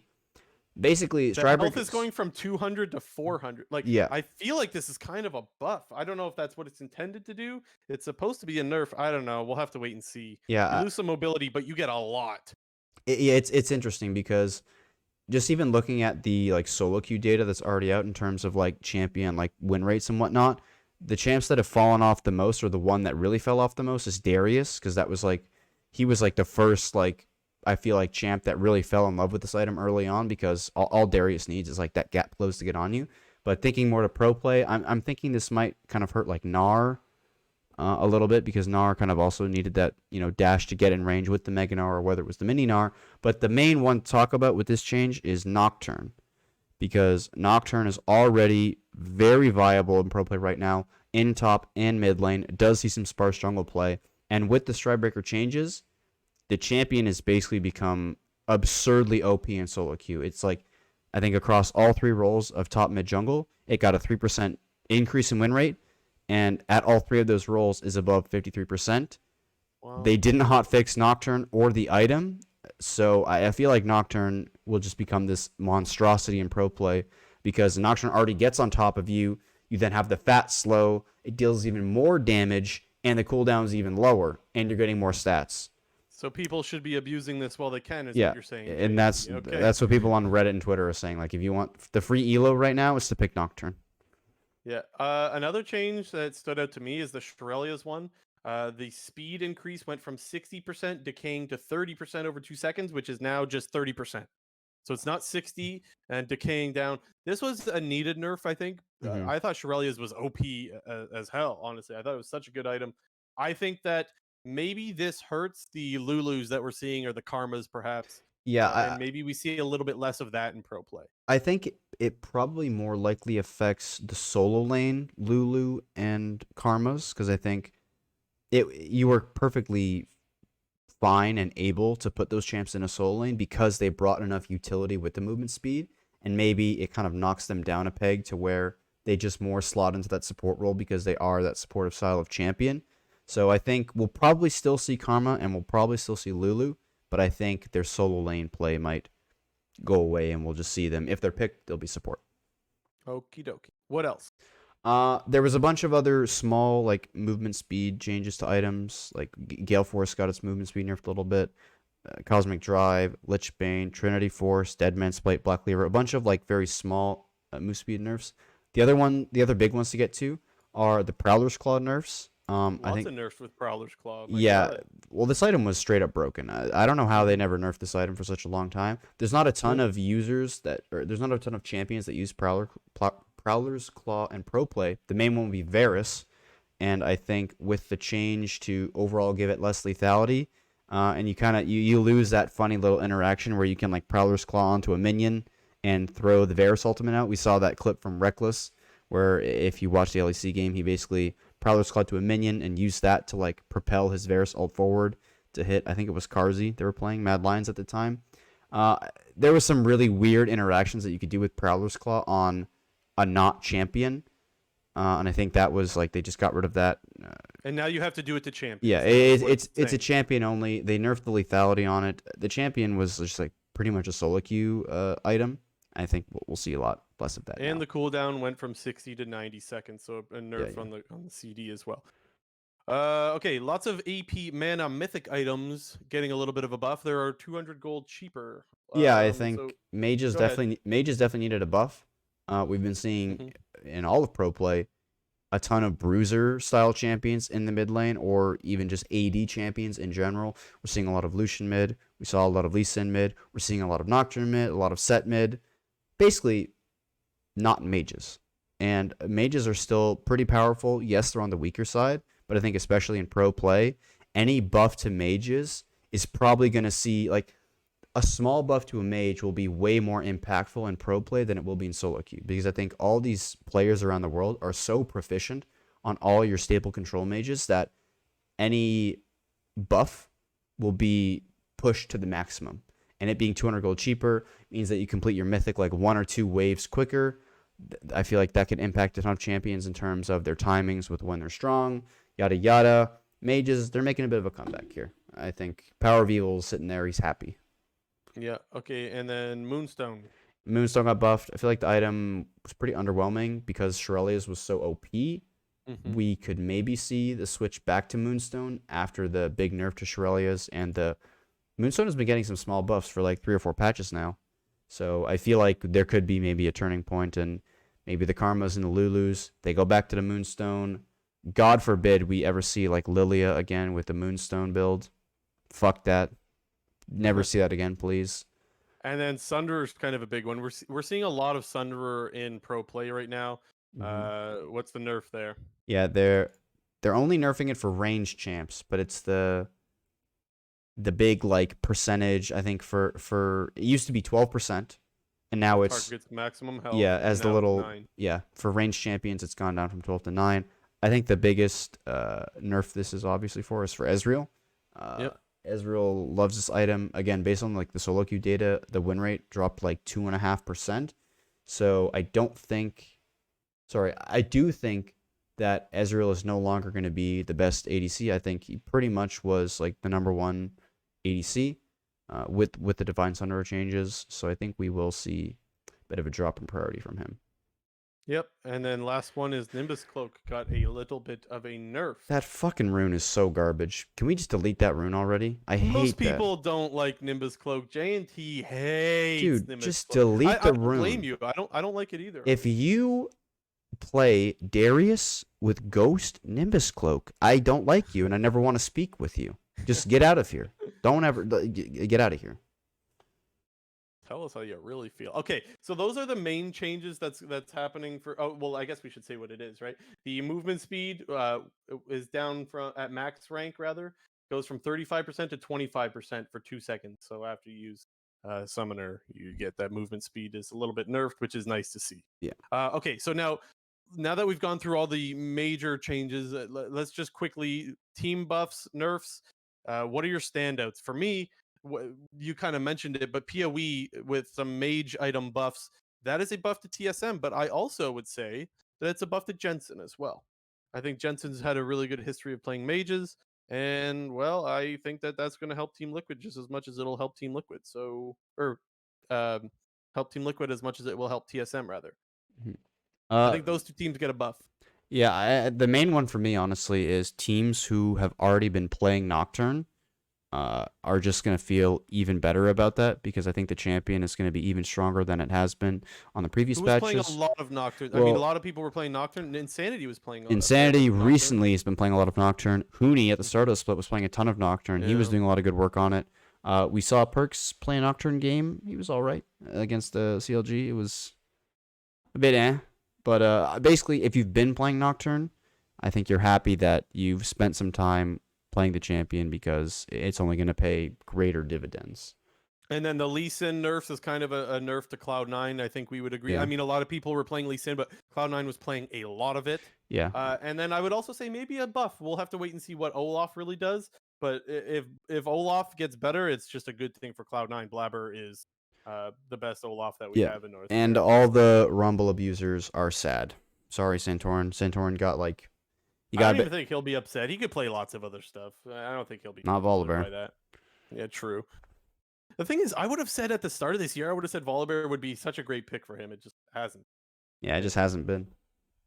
All right, you want to get into game predictions? Yes. Week 5 game prediction. Boom. How are we for our records? Are we the same still? Nope. Well, I actually gained a game on you. I don't think you did. I'll check it again later. I think the math is wrong again. It's not. Yeah, that's what you said last time. Yeah, Double check that. Okay, 100 Thieves Team Liquid. Oh wow. Okay, hold on. We're just starting out like that. 100 Thieves. Well, how else would we start? Well, okay. Here's the thing. Alfari is going to be playing next week. So you're 100% certain. Well, I am 100% certain. So I'm going to take Team Liquid. Okay, I'm going 100 Thieves.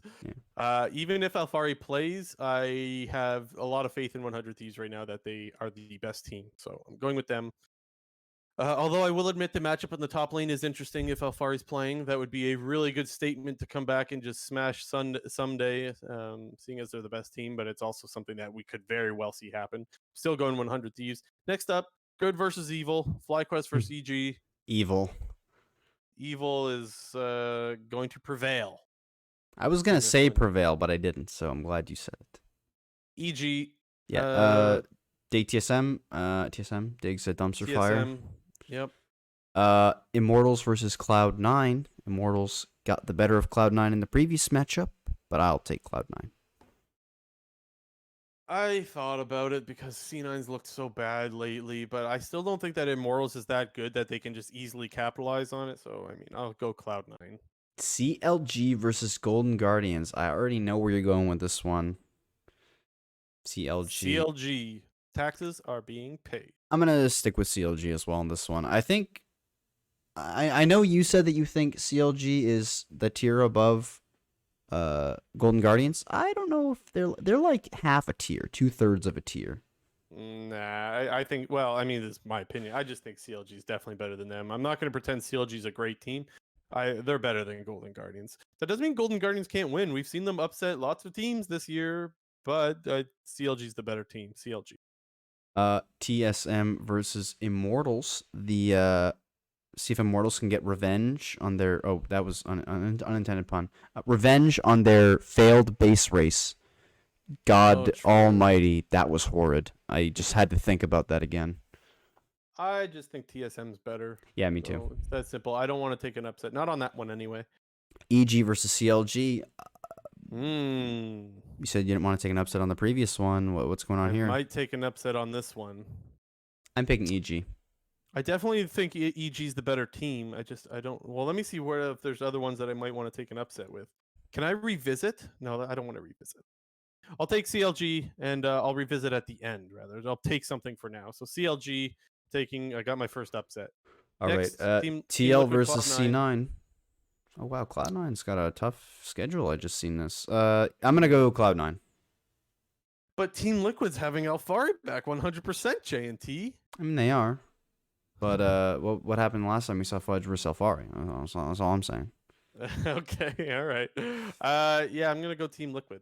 Okay. Golden Guardians versus Dignitas. I just okay. The head tells me to pick Golden Guardians, and so does the heart. But it's just one of those games where like I feel like they're just gonna lose. Like they're just gonna lose. I'm gonna pick Golden Guardians, but I'm very fearful for them. Oh, this one's actually really tough. I am going to keep faith in Afromoo. He's my guy. My guy. I'm going Dignitas. Alrighty. FlyQuest versus 100T. 100T. 100 Thieves. Next. Golden Guardians versus EG. I'm taking EG. Evil Geniuses. Yep. Okay. CLG versus 100 Thieves. They almost perfect gamed them. The Broxavai debut. 100 Thieves. Dang. I'm gonna take them too. Don't take my. I'm not taking any bait there. So I guess I got CLG going 2-1 this week. Let's see it. C9 TSM. Oh God. Oh boy. Oh God. I feel like I'm only picking C9 because I'm a C9 fan, but I'm picking C9. I think both these teams are inconsistent. I know they're supposed to be two of our better teams. Yeah, I think they're both quite inconsistent. I'll take C9. Okay. I'll take C9 as well. Team Liquid versus FlyQuest. Team Liquid. FlyQuest sucks balls. Yep, Team Liquid. And then Dignitas versus Immortals. I think we're both going to go Immortals on this one. IMT. Woo. Okay, so that wraps that up. I am going to count our math on this. I think you messed up again. I think you did another goof. JNT. I'm sorry if I did. I mean, it happens. Anyways, that's it for predictions. Let's get into quick news. Yeah, not a lot of quick news. Mainly just some like EU kind of stuff. First up, quick NA thing. We could have mentioned this back in the Dignitas stuff, but not super relevant. They signed Will. That's his in-game name, Will, as their new Academy jungler. Who knows? They're so excited about what he's gonna bring to the team. And miss me with that. He's apparently a really young player, so we'll just have to see. I think should Acadian just start doggy dicking it in LCS like he has been? Maybe this guy he pulls a poom and just like shoots up the ladder. That would be something. It wouldn't be unheard of. But God, that would be something. Look, I think it is. It's a little bit exciting when you have new players getting opportunities, so that's cool and all. I just think they're framing it as like they're super excited, but I don't think that they're as excited as they're making it out to look. So, I mean, I think it's good for him. I'm happy. I'm happy for him. That's cool. Next up, SK. They're making some more roster changes. These ones for the better, I believe. Jesus is going back to head coach, and their SK Prime, which is their regional league team, support. Lilip is their now new starting support. Which they played this past weekend, and I think they picked up a win, didn't they? They picked up one win, yes. Who did they play? I watched the game. I can't remember. I don't remember, but because I didn't see. But they lost their first game, won their second game. So yeah, figure it out real quick. Basically, they beat XL. XL looks like dog shit too. Yeah. Yeah. Speaking of XL. Well, I was gonna say that after. What was I gonna say? Yeah, this doesn't make any sense to me because I said right when this first SK roster news came out, why the fuck were they not going and getting SK Prime players in the first place. And then when we heard that their mid laner was getting subbed out because he was in the hospital, and they had 2 hours, was that his name? They had him play for a little. Oh, Blue was in the hospital. It just really doesn't make any sense to me that now they're deciding to bring in their SK Prime support. They didn't do that at the start. Makes no sense. I hope SK is not a dumpster fire just for Treats' sake, because I like him. Actually, I like Gen X and Blue as well. I think Gen X has been really, really solid since he role swapped to top lane. Yeah. But for the sake of those 3 players, I hope they're not the worst team in the league. Yeah, although there's a good chance they are, but I mean, Yeah. I don't know. They're only 1 game back of Astralis and Schalke and Excel. They got Right. teams that they can catch. Anyways, Speaking of Excel, as you mentioned, they are benching Dan and Denyek. If that's how you pronounce his name, I don't know exactly. I think it's Denyek. just Denyek. Yeah. And they're putting in Marcoon as jungle, and the other guy whose name I don't know, and I don't have his name up. Do you have his name? No, I do not. Is it not in the? It is. I just whatchamacallit can't too? switch to it right now. Can you? I will switch to it and I will find it. Well, what I will say about Marcoon. Oh, ZVEN. Okay. ZVEN? Yeah. I don't know how to pronounce. What I will say about the roster moves for Excel is we did cover EU Masters a little bit a few episodes ago, back when it was going on earlier in the year. And BTXL was the other team in the finals against Karmine Corps, which was the super hype French team that had Adam, who then went to Fnatic. But BTXL was also a really solid team, and Marcoon was like one of the best players on that team, being their jungler. So I think they needed a roster change. The team was clearly struggling. Dan was clearly really bad. And I think it's good for Excel to bring in a new hype rookie jungler that has potential. And like we've seen in the past, and I even mentioned like 2 episodes ago, like there's been a lot of really good EU junglers that have come out of top EU Masters teams. I even remember mentioning this back in spring when we were talking about some of the issues with Excel. I was saying like I think they still have a problem in the jungle with Dan. So I'm glad that they're giving someone else a shot. One thing that I read, which I thought was kind of interesting, is apparently Youngbuck and Dan are like really good friends. And I wonder if that like played a factor in that at all in terms of when they did make roster. I don't know. It's just I was reading through the Reddit thread, and I saw 4 comments about how Dan and Youngbuck are like super good friends. So I worry for Excel's sake that wasn't the case, because if that is the case, that's really bad. Interesting. Not in a good way. Okay, All what's right. next? Last up on our EU news. This is kind of a rumor, I guess. But it's rumored that Manchester City, yes, Manchester City, the famous soccer/football team, potentially has acquired Schalke's LEC slot, because there was this like leaked photo that they put on their Twitter. I didn't really I saw a screenshot of the post, but it was basically something they flashed up on their Twitter, like the Manchester City verified page about esports, and then making some big announcement. And then the announcement never came, and the post got taken down, and we heard like a week ago that this team BDS was supposed to be acquiring the slot. We don't know what the hell is going on with this. I have no clue. Same. I don't know what to say. Okay. So we'll just have to see. Another football club taken over, maybe. Yeah. And last up, nothing really noteworthy, but we mentioned last week the new like event for League is coming out, the Rise of the Sentinels. There's a bunch of new cool skins. The skins are pretty cool. They're all like if X Champion was dressed like Senna. That's the skin line. Yeah. They look kind of cool. I like it. The Vayne skin's really cool. I'm gonna buy that for sure. I don't play a lot of Vayne. I play Vayne skin. Yeah. I sometimes play Vayne. Well, that's where I was going. Is I don't think I've ever seen you play Vayne. I didn't know that. I play Vayne sometimes. Little top lane, little bot lane. Shows what I know. I did not know that you played Vayne every now and then. Just in norms, right? Just when you're playing with buddies. Just in norms. Okay, that makes more sense. I played a Ziggs game today in a norm. Oh, let's go. You're gonna get a Ziggs skin? I have one. Snow Day Ziggs and Pool Party. Oh, nice. Pool Party. And the green looking one. Mad Scientist, that one. Oh yeah, I got that one too. And I think I have Commander Ziggs as well. I think Commander's probably the worst one he has. Okay. There's a lot now of Ziggs skins, man. They came out with a lot over the last couple of years. They got that Sugar Rush one, the Arcanist. I wanted to get that skin, but I never got it. The Mad Arcanist or whatever. I have 9 Hextech gemstones or whatever. They have the Hextech Ziggs as well. Oh, do they? Need one more. Yep. Okay. But I don't know because I want Rammus, I want a Mumu, I want all my hilarious Your champion- Yordles. Yeah, the Yordles. Yeah. Is Rammus a Yordle, or he's just like a small dude? He's just a small armadillo. He's not a Yordle, I don't think. Alrighty, we're rambling. We are rambling. This is the end of the episode. Thank you so much for tuning in, guys. And remember, hit the subscribe button. We love you all very much. JNT loves you guys especially if you guys hit that subscribe button on the Twitch channel. Oh, So, yeah. you can I'll can give you go a and do that. fat kiss. We should have another emote for next week, okay? I promise. Oh, I'm yeah. promising. I'm gonna make JNT do it Well, because yeah, I have If to it make him passes do the it. Twitch check, but we will try Sure. to get it up there. Okay, so we will work on that this week. Maybe we get a new emote. Thank you guys so much. We will be back same time next week. No, not same time. 1 hour earlier because this week we had to postpone last minute. It's a long story. Doesn't matter. This has been episode 48 of the Clown Fiesta podcast. Goodbye, everyone.